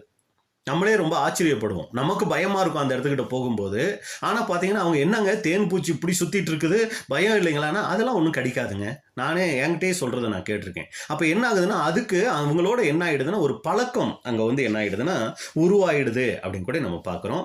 அடுத்து இந்த தேனீக்களில் பார்த்தோம் இல்லைங்களா, இந்த ராணி தேனி, இது நீங்கள் பார்த்தீங்கன்னா யாரையுமே கொட்டாதுங்களாம். இந்த கொட்டுறது இந்த வேலையெல்லாம் எது பண்ணுன்னா இந்த வேலைக்கார தேனீகள் தான் பண்ணுமா. ராணி தேனி யாரையுமே கொட்டாது அப்படிங்கிறாங்க. இந்த வேலைக்கார தேனீகள் தான் என்னன்னா அந்த பகைவர்களை என்ன பண்ணுன்னா, பகைவர்களாக தோன்றவங்களை இது என்ன பண்ணுன்னா கொட்டும். அது இந்த வேலைக்கார தேனீகளுக்கே இருக்கக்கூடிய தன்மை அப்படின்னு பார்க்குறோம். ஆனால் கொட்டிச்சுன்னா கொஞ்ச நேரத்தில் நீங்கள் பார்த்தீங்கன்னா இந்த தேன் பூச்சியும் கூட இறந்துருங்களாம். எந்த தேன் பூச்சி யாரை கொட்டுனாலும் அதுக்கப்புறம் இந்த தேன் பூச்சி கொஞ்ச நேரத்தில் என்ன ஆகிடும்னா இறந்துரும் அப்படிங்கிறாங்க. அடுத்து முக்கியமாக நம்ம பார்க்க வேண்டியது தான் தலைவர் யாருன்னா சோம்பேறி ஈ. இந்த ஆண் தேனி இருக்குது பார்த்தீங்களா, இது மாதிரி சோம்பேறியான ஈ எதுவுமே கிடையாதுங்களாம். இதனுடைய வேலை என்ன, அது இனப்பெருக்கத்துக்கு மட்டும்தான் அந்த ஆண் தேனி வந்து அங்கே பயன்படுது. அடுத்து பார்த்தீங்கன்னா ஒரு வேலையும் இது செய்யாதான். அடுத்து நீங்கள் பார்த்தீங்கன்னா தேன் குடிக்கிறது, உறங்குறது, இது மட்டும்தான் இதனுடைய வேலை. எப்படி அந்த ராணி தேனிக்கிட்ட இருந்து ஒரு வாசனை வீசுது அப்படின்னு சொல்லி பார்த்தோம் இல்லைங்களா, அந்த மாதிரி இதுகிட்ட இருந்து எந்த வாசனையும் வீசாதான். இந்த ஆண் தேனி வந்து ஒரு வேலை செய்யாது. அதான் இந்த உலக வழக்கத்தில் சொல்லுவாங்க. அதாவது என்னன்னா திங்கிறது, தங்குறது, தூங்குறதும்பாங்க. அது மாதிரி சாப்பிட்றது, அப்புறம் நல்லா அங்கே உட்கார்ந்து இருக்கிறது, நல்லா தூங்குறது, இது 3 தவிர இந்த ஆண் தேனி ஒரு வேலையும் செய்யாதான். அப்படி செய்யாமல் இருக்கேன்னு சொல்லி இந்த வேலைக்கார தேனிகள் அப்படி அலையுதானே. ஒரு நாளைக்கு 3 தடவை 4 தடவை வந்து கூட்டுக்கு வந்துட்டு போய் எடுத்துகிட்டு போயிட்டு இருக்கும்போது சைடில் இந்த ஆண் தேனியை பார்த்தா இவர் என்ன பண்ணிக்கிட்டு இருப்பார், இவங்க கொண்டு வந்து கொடுக்குற தேனை நல்லா குடிச்சிட்டு நல்லா தூங்குற வேலை மட்டும் இவர் செஞ்சிட்டு இருப்பார் இல்லைங்களா. அதை பார்த்து இந்த வேலைக்கார தேனீக்கள் ஒருபோதும் என்ன பண்ணாதான் குறை சொல்லாதுங்களாம். நாங்கள் கஷ்டப்பட்டு அலைஞ்சி திரிஞ்சு நாங்கள் தேனை கொண்டு வந்து வைக்கிறோம், இந்த ஆண் தேனி மட்டும் பாரு நல்லா சாப்பிட்டு தூங்கிக்கிட்டு இருக்குன்னு சொல்லி அதை குறை சொல்லாதுங்களாம். அது மேலே கோவப்படாதான், அது மேலே எந்த கம்ப்ளைண்ட்டும் பண்ணாதான், அதை டிஸ்டர்பு கூட பண்ணாதுங்களாம். பேசாமல் அப்படியே விட்டுருமா. அதான் இந்த வேலைக்கார தேனிகளுடைய ஒரு சுபாவம் அப்படின்னு கூட நம்ம பார்க்குறோம். அன்புக்குரிய சகோதர சகோதரிகளே, இதுதான் தேனீக்களினுடைய வரலாறும் வகைகளும். இதைத்தான் நம்ம பார்த்துட்டோம். அப்போ இது வரைக்கும் நம்ம பார்த்துட்டது தேனீக்கள் எப்படி அவங்க காட்டில் இருந்துச்சு, அது எப்படி நடைமுறைக்கு, அதாவது எப்படி வளர்க்கிற முறையில் அதை கொண்டு வந்தாங்க, யார் கொண்டு வந்தாங்க, அது எப்படிப்பட்ட வாழ்க்கை வாழுது, இப்படி இதை எல்லாத்தையும் நம்ம பார்த்துட்டோம். தேன் பூச்சிகளின் வரலாறு பார்த்துட்டோம், அதனுடைய வகைகள் பார்த்துட்டோம், ராணி தேனியினுடைய தன்மை என்ன, அதை நம்பி தான் அந்த கூடே இருக்குது அப்படிங்கிறத பார்த்துட்டோம், வேலைக்கார தேனீகளினுடைய வேலைகள் என்ன அப்படிங்கிறதையும் பார்த்துட்டோம். அடுத்து ஆண் தேனியினுடைய தன்மைகள். இதில் ரொம்ப இவர் யாருன்னு பார்த்தீங்கன்னா இந்த ஆண் தேனி தான் ரொம்ப கவனிக்க வேண்டிய ஒரு கதாபாத்திரமாக அங்கே இருக்கிறாரு. ஒரு வேலை செய்ய மாட்டார், அமைதியாக வருவார், நல்லா சாப்பிடுவார் தேனை, நல்லா தங்குவார், தூங்குவார். இதுதான் அவருடைய வேலை. சரிங்களா. அப்போ தேன் பூச்சியை பற்றி ஒரு அளவுக்கு நீங்கள் புரிஞ்சிருப்பீங்க அப்படின்னு நான் நம்புகிறேன். ஒரு சமயம் இதை விட எங்களுக்கு இன்னும் வேணும் அப்படின்னா நீங்கள் கூகுள் போய் ரிசர்ச் பண்ணி நீங்கள் என்ன பண்ணிக்கலாம், தேன் பூச்சை குறித்த காரியங்களை நீங்கள் தெரிஞ்சுக்கலாம். சரி, இப்போ இது நமக்கு போதுமானதாக இருக்குது. இதை வைத்து அன்புக்குரிய சகோதர சகோதரிகளே, இந்த நாளுக்குரிய பாடம், இந்த தேனீக்கள் மூலமாக நாம் என்ன காரியங்களை கற்றுக்கொள்ளலாம் அப்படிங்கிறத நம்ம என்ன பண்ண போகிறோம்னா இப்போ பார்க்க போகிறோம். அப்போ ஏற்கனவே நம்ம பார்த்துட்டோம், இந்த தேனீக்களை என்ன பண்ணியிருக்கோம், 3 பிரிவாக பிரிச்சிருக்கோம். ராணி தேனி, அடுத்து வேலைக்கார தேனீகள், அடுத்து ஆண் தேனி. இப்போ இந்த ராணி தேனி இது எதை அடையாளப்படுத்துது, இதில் நமக்குரிய பாடங்கள் என்ன. அடுத்து வேலைக்கார தேனி, அதனுடைய சுபாவம், அதன் மூலம் நமக்குரிய பாடங்கள். ஆண் தேனி, அதனுடைய சுபாவம், அதில் இருந்து நமக்குரிய பாடங்கள். இதைத்தான் நம்ம இப்போ பார்த்து முடிக்கலாம். அப்போ முதலாவது ராணி தேனி. இந்த ராணி தேனி எதை அடையாளப்படுத்துது அப்படின்னு சொல்லி நம்ம பார்க்கும்போது நம்ம ஏற்கனவே அதனுடைய சுபாவம் பார்த்துட்டோம். அதை நம்பித்தான் அந்த கூடே இருக்குது. அது இல்லைன்னா கூடே அழிஞ்சிரும். ஒரு சமயம் அந்த ராணி தேனி இல்லை அப்படின்னா இந்த தேன் பூச்சிகளே இல்லை அப்படிங்கிற நிலைமைக்கு ஆளாயிடும். அப்போ இந்த ராணி தேனி எதை அடையாளப்படுத்துதுன்னா இதுதான் நம்முடைய ஆண்டவராகிய இயேசு கிறிஸ்துவை அங்கே அடையாளப்படுத்துது அப்படின்னு கூட பார்க்குறோம். இந்த ராணி தேனியை நம்பி தான் கூடே இருக்குது அப்படின்னா அந்த கூடு எதை அடையாளப்படுத்துதுன்னா சபையை அடையாளப்படுத்தக்கூடியதாக இருக்குது. ஏன்னா ஆண்டவராகிய இயேசு கிறிஸ்து இல்லாமல் சபையே இல்லை.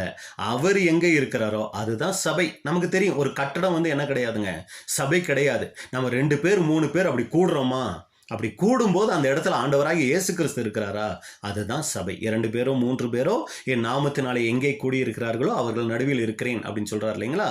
அப்ப அதுதான் சபை அப்படின்னு கூட பார்க்கிறோம். அப்ப சபையினுடைய மூளைக்கல், தலைக்கல், அஸ்திபாரக்கல் எல்லாமே யாருன்னா நம்முடைய ஆண்டவராகிய இயேசு கிறிஸ்து. அதைத்தான் அடையாளப்படுத்துது இந்த ராணி தேனி. ராணி தேனி இல்லைன்னா மற்ற ஈக்கள் எல்லாமே அங்கே இறந்துரும் அப்படின்னு கூட பார்க்குறோம். அப்போ ஆண்டவராகிய இயேசு கிறிஸ்துனுடைய உறவு, அவருடைய ஐக்கியம் நமக்கு இல்லை அப்படின்னா நாமளும் கூட இந்த ஆவிக்குரிய ஜீவியத்தில், இந்த புது சிருஷ்டி, அந்த புது சிந்தையில் நம்ம என்ன ஆகிடுவோம்னா இறந்துடுவோம் அப்படிங்கிறது தான் அது அங்கே அடையாளப்படுத்துது. அதனால தான் பேதுரு சொல்லும்போது இயேசு கிறிஸ்து கேட்குறாரு, நீங்களும் என்னை விட்டு போய்விட மனதாக இருக்கிறீர்களா? அந்த யோவான் 6ஆம் அதிகாரத்தில் நம்ம பார்ப்போம். நீங்களும் என்னை விட்டு போய்விட மனதாக இருக்கிறீர்கள்னா பேதுரு அங்கே ஒரு அருமையான வார்த்தை சொல்லுவார். யாருக்கிட்ட நாங்கள் போவோம்? நித்திய ஜீவ வசனங்கள் உம்மிடத்தில் உண்டே அப்படிம்பாருங்க. அப்போ அன்புக்குரிய சகோதர சகோதரிகளே, நாம் நித்தியமாக ஜீவனோடு இருக்கணும்னா ஆண்டவராகிய இயேசு கிறிஸ்து தான், அவருடைய வார்த்தைகள் தான் அப்படின்னு கூட நம்ம பார்க்குறோம். அப்போ இங்கே நம்ம பார்க்கும்போது அந்த ராணி தேனி ஆண்டவராகிய இயேசு கிறிஸ்து அடையாளப்படுத்துது. இந்த ராணி தேனி என்னத்தை கட்டளையிடுதோ அந்த காரியங்களை தான் இந்த வேலைக்கார தேனீக்கள் அங்கே செய்யும் அப்படின்னு கூட பார்க்குறோம். ஒரு சமயம் ராணி தேனி கூடு மாறணும்னு நினச்சிச்சின்னா, அது எங்கே போகணும்னு ஆசைப்பட்டுச்சுனாலோ அந்த இடத்துக்கு எல்லா வேலைக்கார தேனீகளும் என்ன ஆயிடுங்க, போயிடும். ஒரு சமயம் இந்த கூட்டில் ராணி தேனி இருந்துட்டு இருக்குது, ஒரு சமயம் சூழ்நிலை சரியில்லை, இப்போ ராணி தேனி என்ன பண்ணிருச்சுன்னா வேறொரு இடத்துக்கு போயிடலாம் அப்படின்னு முடிவு பண்ணிருச்சுன்னு வைங்களே, உடனே ஒட்டுமொத்த வேலைக்கார தேனீகளும் என்ன தெரியுங்களா பண்ணிருமா, ராணி தேனியோடையே கூட போயிடும். இது இங்கே நல்ல சௌகரியமாக இருக்குது. ராணி தேனி, நீ போகிறதுனா போ, நாங்கள் எல்லாரும் இங்கே இருக்கிறோம், நீ போகிறதுனா போய்க்கோன்னு சொல்லாதுங்களாம். ராணி தேனி இருக்கிற இடத்துல தான் இந்த மற்ற வேலைக்கார தேனீக்களும் அங்கே இருக்கும் அப்படின்னு பார்க்குறோம். இது எதை அடையாளப்படுத்துது அப்படின்னு சொல்லி பார்த்தீங்கன்னா, சபை வகுப்பாரும் இப்படித்தான் இருப்பாங்க. ஆண்டவராகிய இயேசு கிறிஸ்து எங்கே இருக்கிறாரோ அங்கே தான் சபை வகுப்பாரும் அங்கே இருப்பாங்க. வெளிப்படுத்துதல் 14ஆம் அதிகாரம் 4வது வசனம். வெளிப்படுத்துதல் 14:4. ஸ்திரீகளால் தங்களை கரைப்படுத்தாதவர்கள் இவர்களே, கற்புள்ளவர்கள் இவர்களே, ஆட்டுக்குட்டியானவர் எங்கே போனாலும் அவரை பின்பற்றுகிறவர்கள் இவர்களே, இவர்கள் மனுஷரிலிருந்து தேவனுக்கும் ஆட்டுக்குட்டியானவருக்கும் முதல் பலனாக மீட்டு கொள்ளப்பட்டவர்கள். அன்புக்குரிய சகோதர சகோதரிகளே, பாருங்க, ராணி தேனி எங்க இருக்குமோ அங்கதான் வேலைக்கார தேனிகள் இருக்கும். இங்க நம்ம பார்க்கிறோம், ஆட்டுக்குட்டியானவர் எங்கே போனாலும் அவரை பின்பற்றுகிறவர்கள் இவர்களே. அப்ப இதுதான் நம்ம பார்க்கிறோம் இந்த ராணி தேனியினுடைய சுபாவம். அப்ப ராணி தேனிக்கிட்ட இருந்து நம்ம கற்றுக்கொள்ளக்கூடிய காரியம் என்ன அப்படின்னு சொல்லி நம்ம பார்க்கும்போது, ராணி தேனி ஆண்டவராக இயேசு கிறிஸ்துவை அடையாளப்படுத்தக்கூடியதாக இருக்குது. அதை நம்பித்தான் கூட இருக்குது. அது போலதான் நமக்கு ஆண்டவராக இயேசு கிறிஸ்துவை நம்பிதான் சபை வகுப்பாரே இருக்கிறோம் அப்படின்னு கூட பார்க்கிறோம். இப்ப அடுத்ததை நம்ம பார்க்கிறோம், வேலைக்கார தேனீக்கள். இந்த வேலைக்கார தேனீக்கள் பார்த்தீங்கன்னா சைஸில் நீங்கள் பார்த்தீங்கன்னா ரொம்ப சின்னதாக இருக்கும். சரிங்களா? சின்ன ஈதான், ரொம்ப அற்பமான ஈதான். சரிங்களா? இது போல தான் அன்புக்குரிய சகோதர சகோதரிகளே, இந்த பூமியில் இன்னைக்கு சபை வகுப்பார் இருப்பாங்க. சபை வகுப்பார் மற்றவர்களுடைய பார்வையில் ரொம்ப அற்பமானவங்களாக தான் இருப்பாங்க. அதனால தான் அருமையான பேர், பயப்படாதே சிறுமந்தையே அப்படின்னு ஆண்டவராக இயேசு கிறிஸ்து சொல்லியிருக்கிறத நம்ம பார்க்குறோம். அப்போ இன்னைக்கு உண்மையாய் நாம் சபை வகுப்பாராக இந்த உலகத்தில் ஜீவிச்சுக்கிட்டு இருந்தோம்னா நம்மளையும் கூட எப்படி தான் பார்ப்பாங்கன்னா, எல்லாரும் ரொம்ப அற்பமாக தான் பார்ப்பாங்க. அநேகரால் வெறுக்கப்படக்கூடியவங்களா, ஒடுக்கப்படக்கூடியவங்களா தான் நாம் இருப்போம். அது நம்மளுடைய மாம்ச பிரகாரமான காரியத்தில் சோர்வை உண்டாக்கும். அதே நேரத்தில் நல்லா புரிஞ்சுக்கொள்ளணும், இதுதான் இந்த அழைப்புக்குள்ளே நம்ம இருக்கிறதுக்கு சரியான ஒரு அடையாளமாக இருக்குது. ஒரு சமயம் நம்ம தவறு செஞ்சு மற்றவங்க வெறுக்கிறாங்கன்னா அதன் அர்த்தம் சொல்லுங்க, நாம் நன்மை செஞ்சு தீமை வாங்கணும். நம்ம நல்லது நினைப்போம், அதை கெட்டதாக பார்ப்பாங்க. நம்ம ஒருத்தருக்கு நல்லது செஞ்சுருப்போம், அதுக்கு பதிலாக அந்த நன்றியை கொஞ்சம் கூட நினைக்காம பதிலுக்கு நமக்கு தீமை செய்வாங்க பாருங்க. அந்த மாதிரி நேரத்தில் பார்த்தீங்கன்னா ரொம்ப துக்கமாகும். ஆனால் அன்புக்குரிய சகோதர சகோதரிகளை ரொம்ப நம்ம சந்தோஷப்படணும் அந்த நேரத்தில். ஏன் அப்படின்னா, தேவனுடைய பிள்ளைகளுக்கு இதை தேவன் அனுமதிக்கிறார். ஏன்னா நம்மளுடைய சுயம் சாகணும் அப்படின்னா இதைத்தான் தேவன் என்ன பண்ணியிருக்காருன்னா அங்கே ஒரு வழிமுறையாக அங்கே வச்சிருக்கிறார். அப்போ ஒருபோதும் என்ன ஆகிடக்கூடாதுன்னா, இவ்வளவு இவங்களுக்கு நன்மைகள் செஞ்சேனே, ஆனால் இவங்க இப்படி எனக்கு அதுக்கு விரோதமாக செயல்படுறாங்களேன்னு கசப்பு உணர்வுக்கு மட்டும் நம்ம இடம் கொடுத்துடக்கூடாதுங்க. ஏன்னா நம்ம ஆண்டவரை தான் பார்க்கணும். அவரை பாருங்க, இந்த பூமியில் எல்லாருக்கும் எவ்வளோ நன்மைகள் செய்கிறார். ஆனால் அவருக்கு எல்லாரும் நன்மைகள் திருப்பி செய்கிறோமா? நம்ம ஃபஸ்ட்டு செய்கிறோமா? இவ்வளவு தெரிஞ்சிருக்கோம். நம்ம எல்லா விதத்துலையும் ஆண்டவருக்கு நன்றி உணர்வோடு நடந்துக்கிறோமா? அப்போ நம்மளே அப்படி நடந்துக்கிறது இல்லை. அப்போ இந்த உலகத்தாரை எடுத்துக்கோங்க, அவரை யாருன்னே தெரியாமல் அவங்க என்ன பண்ணிட்டு இருக்காங்க, அவர் செய்கிற நன்மைகளுக்கெல்லாம் சாத்தானையும் விழுந்து போன தூதர்களையும் என்ன பண்ணிக்கிட்டு இருக்காங்க, அவங்க பெருமை பாராட்டி வணங்கிக்கிட்டு இருக்கிறாங்க. அப்போ அன்புக்குரிய சகோதர சகோதரிகளே, இதனால தேவன் சோர்ந்து போயிடுறாரா, துக்கப்பட்டுறாரா? இவ்வளோ இவங்களுக்கு நன்மை செய்கிறேன், ஆனால் இவங்க போய் வேற ஒரு விக்கிரகங்களை போயிட்டு இவங்க மகிமைப்படுத்திக்கிட்டு இருக்காங்களே, இவங்களுக்கு நான் செஞ்ச நன்மைக்குன்னு சொல்லி சோர்ந்து போயிடுறாருங்களா? அப்போ அந்த இடத்துக்கு நம்ம போகணும்னா, அந்த சுபாவத்துக்கு போகணும்னா நம்மளும் கூட என்ன பண்ணணும் அப்படின்னு சொல்லி பார்த்தீங்கன்னா, மற்றவங்களால வெறுக்கப்படும் போது, ஒடுக்கப்படும் போது, நாம் செஞ்ச நன்மைக்கு பதிலாக அவங்க நமக்கு துரோகம் பண்ணும்போது நம்மளும் கூட தேவனுக்கிட்ட கிருபை கேட்கணும். அப்பா என்னால் முடியலப்பா, என்னால் அவங்களுக்கு செஞ்ச அந்த நன்மைகளை மறக்க முடியலை, எனக்கு இப்படி தீமை செய்கிறாங்களேன்னு ரொம்ப வருத்தமாக இருக்கு, என் மனநிலையை மாத்துங்க, எனக்கு உதவி செய்யுங்க, உங்க அந்த சுபாவத்தை எனக்கு தாங்கன்னு சொல்லி நம்ம என்ன பண்ணணும்னா ஜெபிக்கக்கூடியவங்களா இருக்கணும். அன்புக்குரிய சகோதர சகோதரிகளை, அப்ப பாருங்க, இந்த வேலைக்காரத்தேனி ரொம்ப அற்பமா இருந்தாலும் இதுதான் அங்க ஒரு மிகப்பெரிய வேலைகளை அங்க செய்யக்கூடியதா இருந்துச்சு. அடுத்து நீங்க பாத்தீங்கன்னா, அந்த ராணி தேனி போடுகிற அந்த குஞ்சுகள் இருக்கு இல்லைங்களா, அதுக்கு தேன் ஊட்டுகிற வேலையை இந்த வேலைக்கார தேனிகள் தான் செய்யும். ராணி தேனி செய்யறது இல்லைங்க. அது என்ன பண்ணுது, அந்த குஞ்சுகளை பெற்றெடுத்தது. ஆனால் அதை பராமரிக்கிற வேலையை யார் செய்கிறான்னு பார்த்தீங்கன்னா, இந்த வேலைக்கார தேனீக்கள் தான் அங்கே செய்யுது அப்படின்னு கூட நம்ம பார்க்குறோம். இது எதை அடையாளப்படுத்துது அப்படின்னா, இன்னைக்கு புதிதாய் சத்தியத்துக்குள்ளே வர்றவங்களுக்கு ஏற்கனவே இருக்கக்கூடிய சகோதர சகோதரிகள் தான் போதிக்கக்கூடியவங்களாக இருக்கணும். இன்னைக்கு அவங்க சத்தியங்கிட்ட அநேகர் இந்த சத்தியத்துக்குள்ளே வரலாம், ஆனால் அவங்களுக்கு போதிக்கக்கூடிய வேலையை யார் தான் செய்யணும் அப்படின்னு சொல்லி பார்த்தீங்கன்னா, ஏற்கனவே சத்தியத்தில் வந்திருக்கோம் இல்லைங்களா, நாம தான் போதிக்கக்கூடியவங்களா இருக்கணும். போதிக்கிறதுங்கும் போது எடுத்து வச்சு சப்ஜெக்ட் பேசுறது அது பெரிய விஷயமே கிடையாதுங்க. ஏன்னா அதை யார் வேணாலும் செஞ்சிடலாம். ஆனால் ரொம்ப போதிக்கக்கூடியதில் முக்கியமான ஒரு வகை இருக்குது. என்னன்னா, நம்முடைய வாழ்க்கை முறை. புதுசாக ஒருத்தர் சத்தியம் கேட்டு என்ன பண்ணுவாங்க அப்படின்னா, உங்கள் சபைக்கு நாங்கள் வந்துட்டோங்க, எத்தனை மணிக்குங்க ஆராதனை அப்படின்னு கேட்டால் 9 மணி அப்படின்னு சொல்கிறோன்னு வச்சுக்குவோம், இல்லைனா 10 மணி அப்படின்னு சொல்கிறோன்னா, அவங்க எத்தனை மணிக்கு ஃபஸ்ட்டு வருவாங்க தெரியுங்களா? அந்த ஒரு பயத்தோட நடுக்கத்தோட 10 மணிக்கு நம்ம சர்வீஸ் ஆரம்பிக்கிறோன்னா 9:45க்கோ 9:30க்கோ வந்துடுவாங்க. ஆனால் ஏற்கனவே சத்தியத்தில் இருக்கிற நாம் எத்தனை மணிக்கு வருவோம் தெரியுங்களா? 10:30 மணி, 10:45 அப்படின்னு வருவோம். இப்போ அவங்களுக்கு நம்ம என்ன விதமான போதனையை கற்றுக் கொடுக்குறோம்? நாங்கள் 10 மணி சொல்லுவோம் பிரதர், ஆனால் 10 மணிக்கு நாங்கள் ஆரம்பிக்க மாட்டோம், 10:15 10:30 ஆகும், இல்லைனா 11 மணி கூட ஆகும். நீங்கள் என்ன பண்ணிக்கோங்க, நாங்கள் சொல்கிறதுலேருந்து ஒரு 1/2 hour 1 hour நீங்கள் கழித்து நீங்கள் வந்துக்கங்க. இல்லை ஒரு சமயம் அப்படியே ஆரம்பித்தாலும் உடனே வரணுங்கிற அவசியம் இல்லை, மெதுவாக வந்தாலும் அது தப்பு கிடையாது. அன்புக்குரிய சகோதர சகோதரிகளை பாருங்கள், எப்படிப்பட்ட போதனை. நம்ம அது வேணும்னு செய்கிறதில்ல, நம்ம அப்படி அவங்கள இது பண்ணணும்னு நம்ம செய்யறதில்ல, எதேச்சியா ஒரு சில நேரங்களில் நம்ம அப்படி நடந்துருவோம். ஆனால் அது அவங்கள என்ன தெரியுங்களா பண்ணிடும், ஒரு தவறான வழி நடத்துதலுக்குள்ள அங்கே கொண்டு போயிடும்.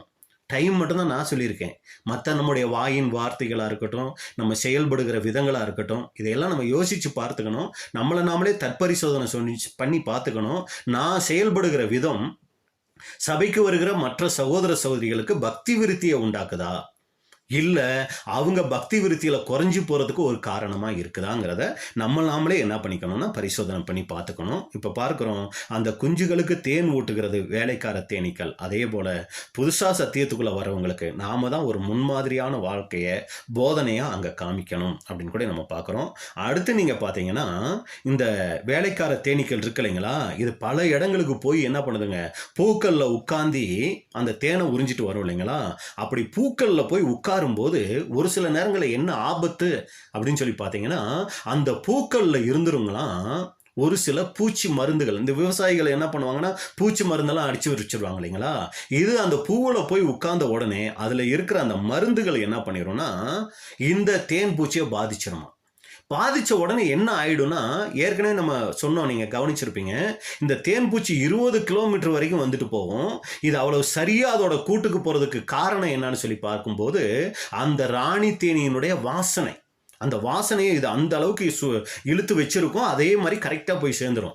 இந்த பூக்களில் உட்காரும் போது இந்த பூச்சி மருந்து அடிச்சிருக்கும் போது இதில் இது உட்கார்ந்துருச்சுன்னா உடனே என்ன ஆகிடும்னா, அந்த ராணி தேனியினுடைய வாசனை இதை விட்டு போயிடுமா, அந்த மருந்தோட வாசனை இதை பாதிக்க ஆரம்பிச்சிருங்களாம். அதனால என்ன பண்ணிடும்னா, அந்த பூவை விட்டு வெளியில் வந்தால் கூட தன்னுடைய கூட்டுக்கு போகிறத இது மறந்துடும்.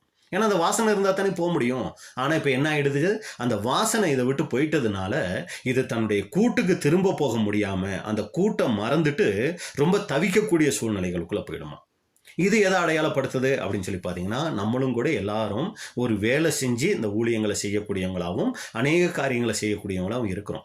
இப்போ நம்ம உலகத்துக்குள்ளே தான் அதிகமாக நம்ம இருக்கிறோம் இல்லைங்களா. நம்ம இந்த மாதிரி ஐக்கியத்தில் கூடுறது ஒரு வாரத்துக்கு எடுத்துக்கிட்டிங்கன்னா ஒரு சில மணி நேரங்கள் இல்லைங்களா. ஆனால் மற்ற நேரங்கள்லாம் நம்ம எங்கே தான் இருக்கிறோம், இந்த உலகத்துக்குள்ளே தான் நம்ம போகிறோம், உலக காரியங்களில் தான் மூழ்கிறோம், உலக வேலைகளில் தான் இருக்கிறோம். அப்படி இருக்கும்போது ரொம்ப ஜாக்கிரதையாக இருக்கணும் அன்புக்குரிய சகோதர சகோதரிகளே.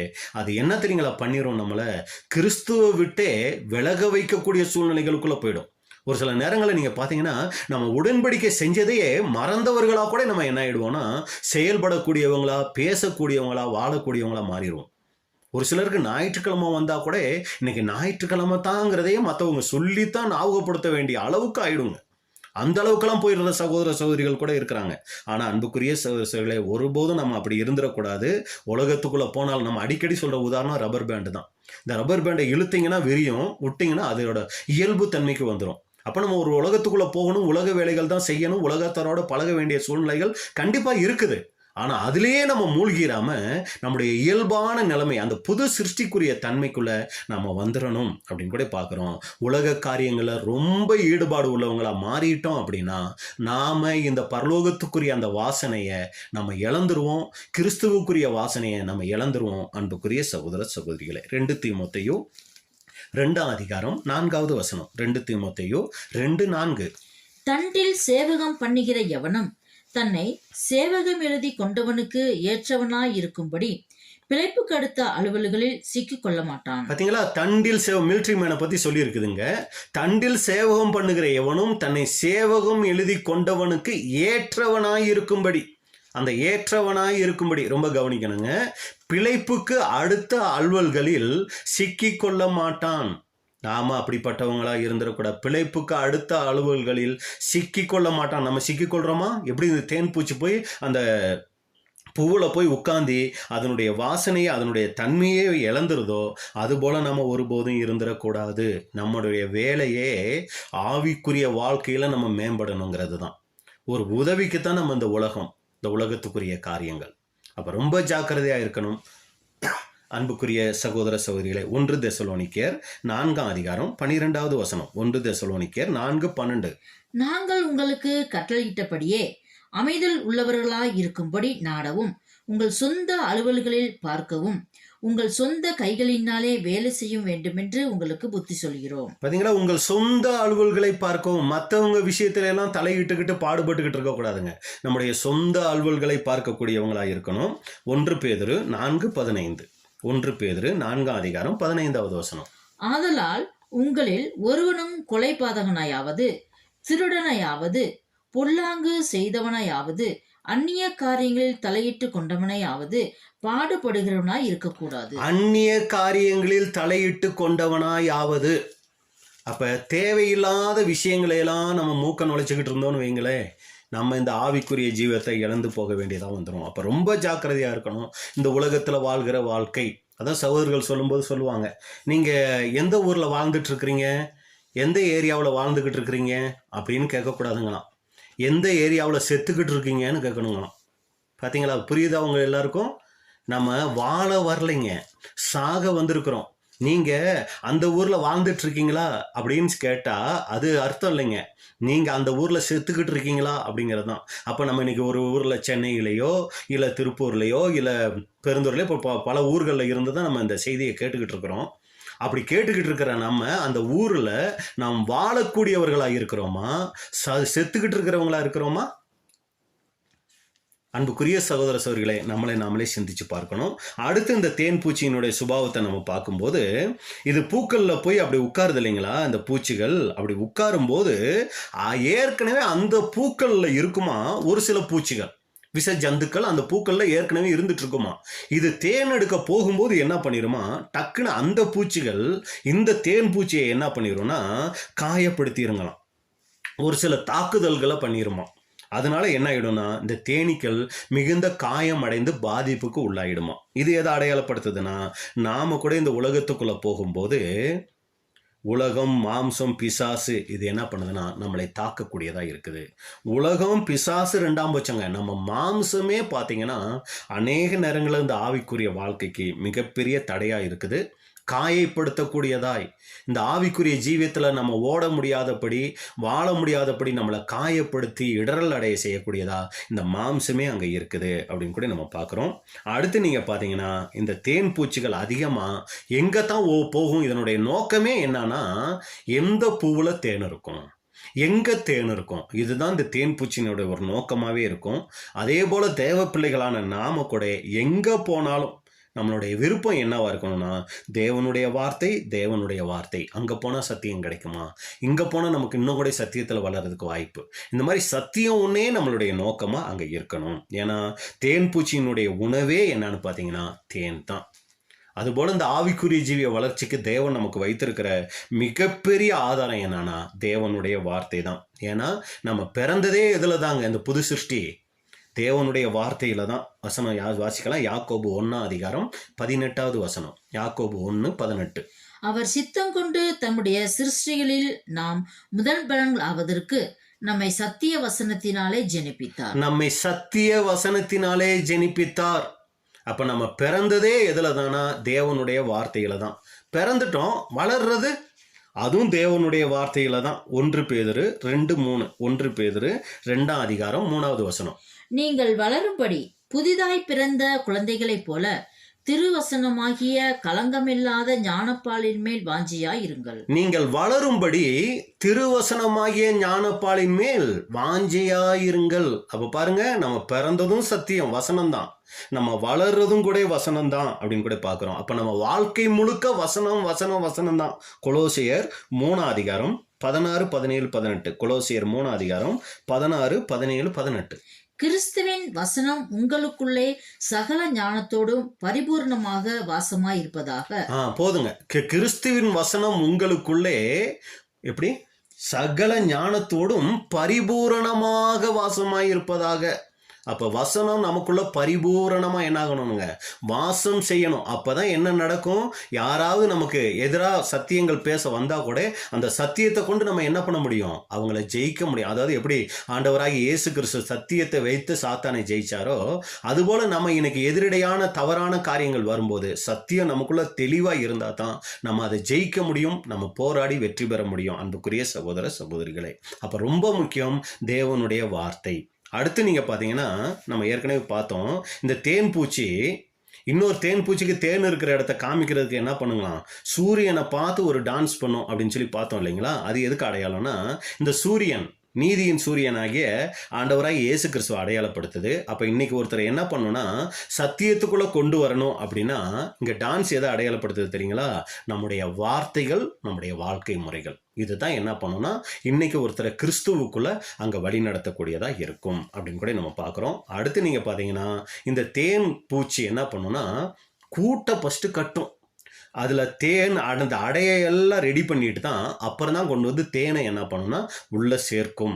இது எதை அடையாளப்படுத்துதுன்னா, முதலாவது சகோதர சிநேகத்தில் நம்ம வளர்ந்து அதுக்கப்புறம் தான் சத்தியத்தை சொல்லக்கூடியவங்களா நாம் இருக்கணும் அப்படின்னு கூட நம்ம பார்க்குறோம். அடுத்து இதனுடைய முக்கியமான ஒரு சுபாவம் பார்த்தோம். கூட்டை எப்போவுமே என்ன பண்ணுங்க? சுத்தமாக வைத்துக்கொள்ளும். ஏதாவது எறும்புகள் வந்தால் என்ன பண்ணிடும்னா கொன்னுரும். அப்போ அன்புக்குரிய சகோதர சகோதரிகளே, இதுவும் கூட தேவ பிள்ளைகளுக்கு ஒரு அருமையான பாடம். என்னன்னா, தேவ பிள்ளைகள்கிட்ட இருக்க வேண்டிய முக்கியமான ஒரு குணலட்சணம் என்னன்னு பார்த்தீங்கன்னா, சுத்தம். ரொம்ப சுத்தமாக இருக்கணும். அதாவது அவங்க சரீரப்பிரகாரமாகவும் சுத்தமாக இருக்கணும். அடுத்து வீடு, அவங்க இருக்கிற இடத்தையும் சுத்தமாக வச்சுக்கணும். அடுத்து சபையவும் கூட என்ன பண்ணணுங்க? சுத்தமாக வச்சுக்கணுங்க. நம்மளே சிந்திச்சு பார்ப்போம். நாம் எங்கே வெளியே போனாலும் வந்தாலும் ஒரு சுத்தம் உள்ளவர்களாக நாம் இருக்கிறோமா? நம்மளை பார்க்கணும். அடுத்து நம்மளுடைய வீடை நம்ம சுத்தமாக வச்சுருக்கோமா? நம்ம இதெல்லாம் சரியாக வைக்காமல் நம்ம சத்தியம் மட்டும் பேசுகிறோம் அப்படின்னா இல்லைங்க. அது நம்முடைய வாழ்க்கை முறையிலையும் காணப்படணுங்க. நம்ம வீடு யார் வந்தாலும், ஒரு சிலர்லாம் பார்த்தீங்கன்னா யாராவது வர்றாங்கன்னா மட்டும் பார்த்தீங்கன்னா அந்த வீடு அல்லோகலப்படும். இங்கே இருக்கிறது அங்கே போகும், அங்கே இருக்கிறது இங்கே போகும். கட்டில் மேலே இருக்கிற கத்தி பார்த்தீங்கன்னா அப்புறம் தான் கிச்சனுக்கு போகும். கிச்சனில் இருக்கிற அந்த கறி துணி, அந்த அழுக்கு துணியெல்லாம் எங்கே கிடக்கும்னா சோபா மேலே கிடக்கும். எல்லாம் தலைகீழாக இருக்கும். யாராவது பிரதர் ஃபோன் பண்ணி பிரதர் வீட்டுக்கு வர்றோன்னா பார்த்தா அப்படியே வீடு தலைகீழாக மாறும். அவங்க போன பின்னாடி மறுபடி தலைகீழாக மாறிடும். அன்புக்குரிய சகோதரர்கள், அப்படி நம்ம இருக்கக்கூடாதுங்க. அப்படி ஒரு மாயமாலமான வாழ்க்கையெல்லாம் நம்ம வாழக்கூடாதுங்க.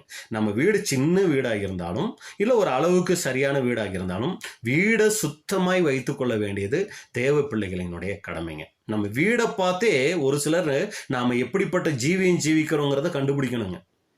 அப்போ நம்மளுடைய வீடை சுத்தமாய் வைத்து கொள்ளக்கூடியது அது சகோதரிகளினுடைய பங்கு மட்டும் இல்லை, சகோதரர்களுடைய பங்கும். ஏன்னா சகோதரிகள் வீட்டு சமையல் வேலைகளை அவங்க செஞ்சு அவங்க வீட்டு காரியங்களை பார்க்கறதுக்கு அவங்களுக்கு டைம் சரியாக இருக்கும். அப்போ சகோதரர்கள் இதில் என்ன பண்ணணுங்க, வீடை சுத்தப்படுத்தக்கூடிய காரியங்களை சகோதரர்களுடைய பங்கு மிக மிக முக்கியமாக இருக்குது. அவங்களும் கூட இது பண்ணணும். ஒரு சில வீடுங்களுக்கெல்லாம் போனீங்கன்னா அந்த ஒட்டடையெல்லாம் அப்படியே இருக்கும்.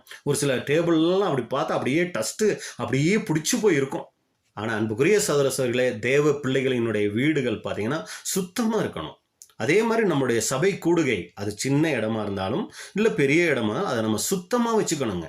ஒவ்வொருத்தருக்கும் அந்த கடமை இருக்குங்க. அதுக்கு நாங்கள் சகோதரிகள் இருக்காங்க, அவங்க சுத்தம் பண்ணிக்குவாங்க பிரதர், அப்படி இல்லைங்க. நம்ம போகிறோமா, நமக்கு எந்த இடத்துல எல்லாம் அந்த உணர்வுகள் வருதோ அந்த இடத்த சுத்தமாக தொடச்சி வைக்கிறது, அது அடுத்தவங்களை குற்றப்படுத்தி வைக்கிறது இல்லை. பாருங்க பிரதர், இவ்வளவு டஸ்ட் இருக்குது, என்ன பிரதர் இப்படி வச்சுருக்கீங்க அப்படின்னு சுத்தப்படுத்துறது இல்லைங்க. நம்ம வீட்டுக்குள்ளே நம்ம எல்லாரும் சேர்ந்து ஒரு வேலை செய்கிறது மாதிரி சபைகளையும் நம்ம சுத்தமாய் வைத்துக்கொள்ளக்கூடியவங்களாக இருக்கணும். அப்போ அடுத்து நீங்கள் பார்த்தீங்கன்னா எறும்புகள் வந்து அது கொன்னுருங்கிறது எதை குடிக்கணும், தீமையான காரியங்கள் கள்ள உபதேசங்கள் நமக்குள்ளே வருது அப்படிங்கிறது தெரிஞ்சிச்சுன்னா உடனே அதை என்ன பண்ணணும்னா நம்ம அகற்றக்கூடியவங்களாக இருக்கணும். தவறுகள் உள்ள வருது அப்படிங்கும்போது மற்றவங்களுக்கு அந்த பாதிப்பு வர்றதுக்கு முன்னாடி அதை அகற்றக்கூடியவங்களாக நாம் இருக்கணும். அடுத்து நீங்கள் பார்த்தீங்கன்னா இந்த தேனீக்கள் எவ்வளவு கூட்டமாக இருந்தாலும் இது என்ன பண்ணாதுன்னா இன்னொரு தேன் பூச்சியை குறை சொல்லாது, இது தனக்குத்தானே பெருமை பாராட்டாது. ஏன் அப்படின்னு சொல்லி பார்த்தீங்கன்னா கூட்டமாக போகுது, ஒரு சில பூக்களில் தேன் இருக்கும், ஒரு சில இடங்களில் தேன் இருக்காது. அப்போ என்ன பண்ணும், ஒரு சில தேன் பூச்சிகள் நிறைய தேனை கொண்டு வந்துடும், இன்னொரு தேன் பூச்சிகள் குறைவாக தேனை கொண்டு வரும். உடனே இதுங்களுக்குள்ள நான் பாரு எவ்வளவு தேன் கொண்டு வந்துட்டேன், நீயும் இருக்கையே வேஸ்ட், இப்படியெல்லாம் என்ன பண்ணிக்காதுன்னா தேனீக்கள் ஒருத்தருக்கு ஒருத்தர் குறை பேசக்கூடியதாகவோ பெருமை பாராட்டக்கூடியதாகவோ அங்கே இருக்காது. அதே போல் இன்னைக்கு சத்தியத்துக்குள்ள இருக்கிற சகோதர சகோதரிகளுக்கு தேவன் ஒவ்வொருத்தருக்கும் ஒவ்வொரு விசேஷ தாளந்துகளை கொடுத்துருப்பார். ஒருத்தருக்கு போதிக்கிற தாளந்தை கொடுத்துருப்பார், ஒருத்தருக்கு சபையை கண்காணிக்கக்கூடிய தாளந்தை கொடுத்துருப்பாரு, இன்னொருத்தருக்கு வந்து வெளி ஊழியங்களை கொடுத்துருப்பார், இன்னொருத்தருக்கு சபையை சுத்தம் பண்ணக்கூடிய காரியங்கள் கொடுத்துருப்பாரு. எப்பவுமே நான் சொல்வேன், இதில் பெரிய ஊழியங்கள் எது அப்படின்னு சொல்லி பார்த்தீங்கன்னா பிரசங்கம் பண்ணுகிறதோ வெளி ஊழியங்கள் செய்கிறதோ இல்லைங்க. அந்த சபையில் இருக்கிற சின்ன சின்ன காரியங்களை கவனிக்கிறாங்க பாருங்க. அதில் நான் முக்கியமாக சொல்லுவேன், இந்த டாய்லெட்டில் கழுவுறது, எல்லாரும் வர்றதுக்கு முன்னாடி அந்த சேரையெல்லாம் தொடச்சி போடுறது, இதெல்லாம் வந்து மிகப்பெரிய ஊழியங்கள். அப்போ அன்புக்குரிய சகோதர சகோதரிகளே, இதில் எந்த விதமான ஏற்றத்தாழ்வுகளும் கிடையாது. அப்போ ரொம்ப கவனமாக இருக்கணும். நாம் இன்னொருத்தரை குறை சொல்கிறதோ பெருமை பாராட்டுகிறதோ தேவனுடைய பிள்ளைகளான நமக்குள்ளே இருக்கக்கூடாது அப்படிங்கிறத பார்க்குறோம். அப்போ இதுதான் இந்த வேலைக்கார தேனீகள் கிட்ட இருக்கிற சுபாவங்கள், அதில் தேவனுடைய பிள்ளைகளான நாம் கற்றுக்கொண்ட பாடங்கள். கடைசியாக நம்ம பார்க்குறோம் ஆண் ஈ, அந்த தேன் பூச்சியில் இருக்கிற ஆண் ஈ. இவரை குறித்து நம்ம பார்த்தோம். நல்லா என்ன பண்ணுவார், சாப்பிடுவார், நல்லா அந்த இடத்துல தங்குவார், அப்புறம் நல்லா தூங்குவார், முடிஞ்சால் வெளியில் ஒரு சுற்றிட்டு வருவார். இதுக்கு இன்னொரு பேர் சொல்லும்போது தான் சோம்பேறி ஈ. இந்த ஆண் ஈக்கு இன்னொரு பேர் சொல்கிறாங்க சோம்பேறி ஈயாமா. இதையும் கூட நீங்கள் பார்த்தீங்கன்னா அந்த ராணி தேனி அந்த கூட்டில் வச்சு என்ன பண்ணிக்கிட்டு இருக்குங்க, பராமரிச்சுக்கிட்டு இருக்கு, அனுமதிச்சிருக்கு, பரவாயில்ல இருந்துட்டு போ அப்படின்னு சொல்லி. அப்போ இது எதை அடையாளப்படுத்துதுன்னா இன்னைக்கும் கூட சபைகளில் இப்படிப்பட்ட சகோதர சகோதரிகள் இருப்பாங்க. இவங்கனால சபைக்கு எந்த பிரயோஜனமும் இருக்காது. வருவாங்க, உட்காருவாங்க, முடிப்பாங்க, கிளம்பி போவாங்க. இவங்கனால ஏதாவது சபைக்கு பிரயோஜனமா அப்படின்னு சொல்லி பார்த்தா எந்த பிரயோஜனமும் இவங்களுக்கு இருக்காது. இந்த நேரத்தில் உங்களுக்கு வேற யாரும் ஞாபகம் வரக்கூடாது, நாம் அப்படி இருக்கோமா அப்படிங்கிறத மட்டும் நம்ம யோசிச்சு பார்த்துக்குவோம். அன்புக்குரிய சகோதர சகோதரிகளே, இவங்களையும் தேவன் என்ன பண்ணுறாருனா இன்னைக்கு சபைகளில் அனுமதிச்சு வச்சிருக்கிறார். இது தேவ சித்தம். எதுக்கு பிரதர் இந்த மாதிரி ஒரு சில பிரதர் சிஸ்டர்ஸ் எல்லாம் எங்கள் சபையில் இருக்காங்க, இவங்கனால நாங்களும் சோர்ந்து போயிடுறோம், அவங்கனால மற்றவங்களுக்கும் சோர்வு பிரதர், இவங்க இல்லாமல் இருந்திருந்தாலே பரவாயில்ல, இவங்கெல்லாம் எதுக்கு சத்தியம் கேட்டு உள்ளே வந்தாங்க, இப்படியெல்லாம் நிறைய நேரங்களில் நமக்கு கேள்விகள் வருங்க. ஆனால் இவங்களையும் தேவன் அழைச்சிருக்கிறார், இவங்களையும் தேவன் தெரிஞ்சு கொண்டிருக்கிறார், இவங்களையும் தேவன் சபையில் அனுமதிச்சிருக்கிறார். ஏன் அப்படின்னா இவங்களை வச்சு நம்ம சுபாவம் என்ன தெரியுங்களா ஆகுவாங்க, மெருகேற்றப்படும்.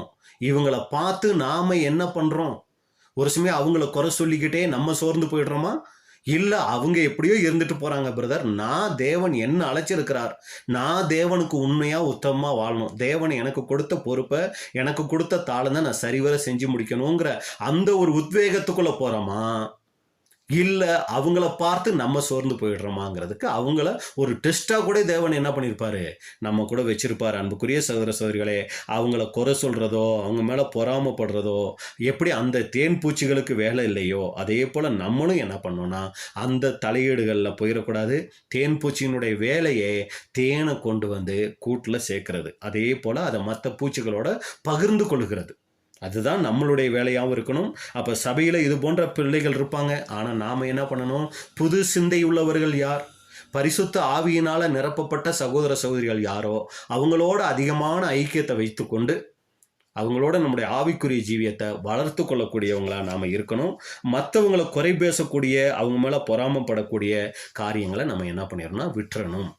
அடுத்து நீங்கள் பார்த்தீங்கன்னா இந்த ராணி தேனி யாரையும் கடிக்காது அப்படின்னு கூட நம்ம பார்த்தோம். அப்போ ராணி தேனி ஆண்டவராகி இயேசு கிறிஸ்துக்கு அடையாளம். அவரும் கூட எப்படிப்பட்டவராக இருந்தார், யாரையும் அவர் என்ன பண்ணலைங்க, எந்த விதமான தீங்கும் யாருக்கும் அவர் செய்யக்கூடியவராக அங்கே இல்லை. 1 பேதுரு 2:22-23. 1 பேதுரு 2:22-23. அவர் பாவம் செய்யவும் இல்லை, அவருடைய வாயிலே வஞ்சனை காணப்படவும் இல்லை. அவர் வையப்படும் போது பதில் வையாமலும் பாடுபடும் போது பயமுறுத்தாமலும் நியாயமாய் தீர்ப்பு செய்கிறவருக்கு தம்மை ஒப்புவித்தார்.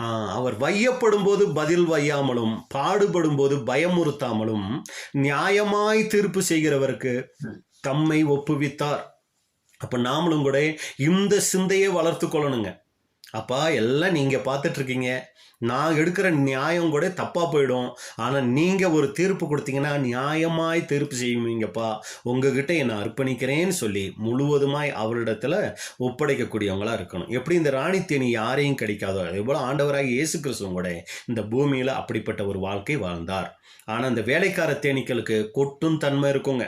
இது ஈஸியாக கொட்டிடும். ஆனால் நல்லா நீங்கள் கவனிச்சிங்களா, அது யாரை கொட்டுதோ கொஞ்ச நேரத்தில் இதுவும் கூட என்னவாயிடும், செத்து போயிடும். அப்போ அன்புக்குரிய சகோதர சொல்லி இது எதை அடையாளப்படுத்துதுன்னா, ஒரு சமயம் நாமளும் கூட இது போன்ற குணத்தை வைத்து கொண்டு இருந்தா, அதாவது தேவ சுபாவத்தை வளர்க்காம நம்மளும் கூட இது போன்ற சுபாவத்தை நமக்குள்ளே வச்சுக்கிட்டு இருந்தோம்னா, மற்றவங்களை கொட்டக்கூடிய சுபாவம் அப்படின்னா அது எதை அடையாளப்படுத்துது அப்படின்னு சொல்லி பார்த்தீங்கன்னா, மற்றவர்களை பகைக்கிறது, மற்றவங்களை மன்னிக்க முடியாமல் இருக்கிறது, மற்றவங்க மேலே கோபமாகவே இருக்கிறது, இது போன்ற சிந்தனைகள் நமக்குள்ளே இருந்துச்சுன்னா நாமளும் கூடிய சீக்கிரம் புது சிந்தையை இழந்துருவோம், பரிசுத்த ஆவியை இழந்துருவோம். ஏன் தேவன் நம்மளை கோவப்பட வேண்டாம், மன்னிச்சு போங்க, இது மறந்து போங்க, விட்டு கொடுத்து போங்க, ஏன் இதெல்லாம் நம்மளை சொல்லி ஒரு கோலம் மாதிரியே வச்சிருக்கிறாரு அப்படின்னு சொல்லி பார்த்தீங்கன்னா நம்முடைய நன்மைக்காக. ஏன்னா கோபம் மற்றவங்களை மன்னிக்காமல் இருந்தோம்னா அது அவங்களுக்கு நஷ்டம் கிடையாதுங்க, நமக்கு தான் நஷ்டம். மற்றவங்க மேலே கோவப்படுறோம் அப்படின்னா அவங்களுக்கு நஷ்டமோ இல்லையோ நமக்கு தான் நஷ்டங்க. நம்ம ஆவிக்குரிய சுபாவத்தை அங்கே இழந்துக்கிட்டே இருக்கிறோம். ஒவ்வொரு பகுதியிலையும் நம்ம தான் இழந்துக்கிட்டு இருக்கிறோம். அவங்க எப்படியோ இருந்துட்டு போகட்டும், அவங்க ராஜ்யத்தில் உயிர்த்திருந்து வந்துடுவாங்க.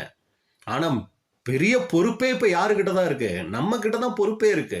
நம்ம இதுலேருந்து கொஞ்சம் தவறுனா கூட ஆபத்து நமக்குத்தானே ஒழிய மற்றவங்களுக்கு இதனால எந்த பாதிப்பும் இல்லைங்க. அதனால எந்த ஒரு கெட்ட சின்ன சுபாவத்தை கூட நாம வச்சுக்க கூடாது. ஒருத்தர் தப்பா நடக்கிறாங்களா, கசப்பு வருதா, அப்பா எனக்கு இந்த கசப்பு வருதுப்பா, எனக்கு இந்த கசப்பு வரக்கூடாதுப்பா, இதை என்னை விட்டு எடுத்து போடுங்கப்பா அப்படிங்கிறதான் நம்மளுடைய ஜெபமா இருக்கணுமே ஒழிய எந்த விதத்திலையும் மற்றவர்களை நியாயம் தீர்க்கக்கூடிய காரியம் நமக்கு வேண்டாம். அப்போ அன்புக்குரிய சகோதர சகோதரிகளே, நாம தேவ சுபாவத்தை இழந்தோம்னா நமக்கு தான் மரணமே ஒழிய மற்றவங்களுக்கு இதனால எந்த விதமான நஷ்டமும் கிடையாது. இதை கவனத்தில் வைக்கணும். அப்போ யாரையும் கடிக்கிறதுக்கு முன்னாடி என்ன பண்ணிடணுங்க, இதை நம்ம யோசிக்கணும். இது ரொம்ப கஷ்டம். ஆனால் இதை பயிற்சி எடுத்து நம்ம கிறிஸ்துவின் சிந்தையில் வளரக்கூடியவங்களாக இருக்கணும். இதான் அன்புக்குரிய சகோதர சகோதரிகளே, நாம் இந்த தேன் பூச்சிக்கிட்ட இருந்து பார்த்துட்ட ஒரு சில காரியங்கள். அப்போ கடைசியாக நம்ம பார்க்கும்போது நீங்கள் பார்த்தீங்கன்னா இந்த தேன் பூச்சியினுடைய ஆயுசு காலம் பார்த்தீங்கன்னா 6 வாரம். இவ்வளோ வேலைகள் செய்யுது இல்லைங்களா இந்த தேன் பூச்சி, இவ்வளோ கற்றுக்கிட்டோம் இல்லைங்களா. இதனுடைய ஆயுசு காலம் எவ்வளோ காலம் தேன் பூச்சிக்கு ஆயுசு காலம் அப்படின்னு சொல்லி பார்த்தீங்கன்னா 6 வாரம் தாங்க. 42 நாட்கள் தான் இந்த தேன் பூச்சி இந்த பூமியில் உயிரோடு இருக்குமா. இதுக்கு ஒரு நிரந்தரமான வாழ்க்கையோ அநேக நாட்களோ இதுக்கு கிடையாது. ஆனால் இந்த தேன் பூச்சிக்கிட்டு இருக்கிற அந்த ஒரு சுபாவத்தை நம்ம வளர்த்துக்கிட்டோன்னு வைங்களேன், அது எப்படி தேனை தேடி எடுத்துகிட்டு வந்து கூட்டில் கொண்டு வந்து சேர்த்து குஞ்சுகளுக்கு அதை பராமரித்து அப்படியெல்லாம் நல்ல ஒரு காரியங்கள்லாம் இது வரைக்கும் பார்த்தோம் இல்லைங்களா? இந்த ஒரு சுபாவத்தை சத்தியத்தில் ஆவிக்குரிய ஜீவியத்தில் நம்ம வளர்த்துக்கிட்டோம்னா நம்ம ஆயுஷ்காலம் எவ்வளவுங்க? அன்புக்குரிய சகோதர சகோதரிகளே, நமக்கு தேவன் கொடுக்க போகிறார் அழியாமை. நித்திய காலத்துக்கும் நாம் என்ன பண்ண போகிறோங்க? நாம் ஜீவனோடு இருக்கக்கூடிய அந்த அழியாமைக்குள்ளே நம்ம பிரவேசிக்க போகிறோம். இதுதான் இங்கே தேன் பூச்சிக்கிட்ட இருந்து நாம் கற்றுக்கொள்ளக்கூடிய மிகப்பெரிய பாடமாக இருக்குது. அப்போ இன்றைக்கி இந்த தேன் பூச்சிக்கிட்ட இருந்து நம்ம கற்றுக்கொண்ட காரியம், அந்த தேனீக்களினுடைய வரலாறை குறித்து பார்த்தோம். அந்த தேன் பூச்சிக்கிட்ட இருக்கிற வகைகளை குறித்து பார்த்தோம். அடுத்து அந்த ராணி தேனி அது எதை அடையாளப்படுத்துது, அதனுடைய தன்மைகளை குறித்து பார்த்தோம். வேலைக்கார தேனிகள் அது எதை அடையாளப்படுத்துது அப்படிங்கிறத பார்த்துட்டோம். ஆண் தேனி இதுவும் கூட இன்றைக்கி சபைகளில் இருப்பாங்க. நம்ம தான் ரொம்ப ஜாக்கிரதையாக இருக்கணும். இவங்களை தேவனே அனுமதிச்சிருப்பார். இப்படிப்பட்டவங்க பற்றி நம்ம விமர்சனமும் பண்ண வேண்டாம், இவங்களை பற்றி யோசிக்கவும் வேண்டாம்.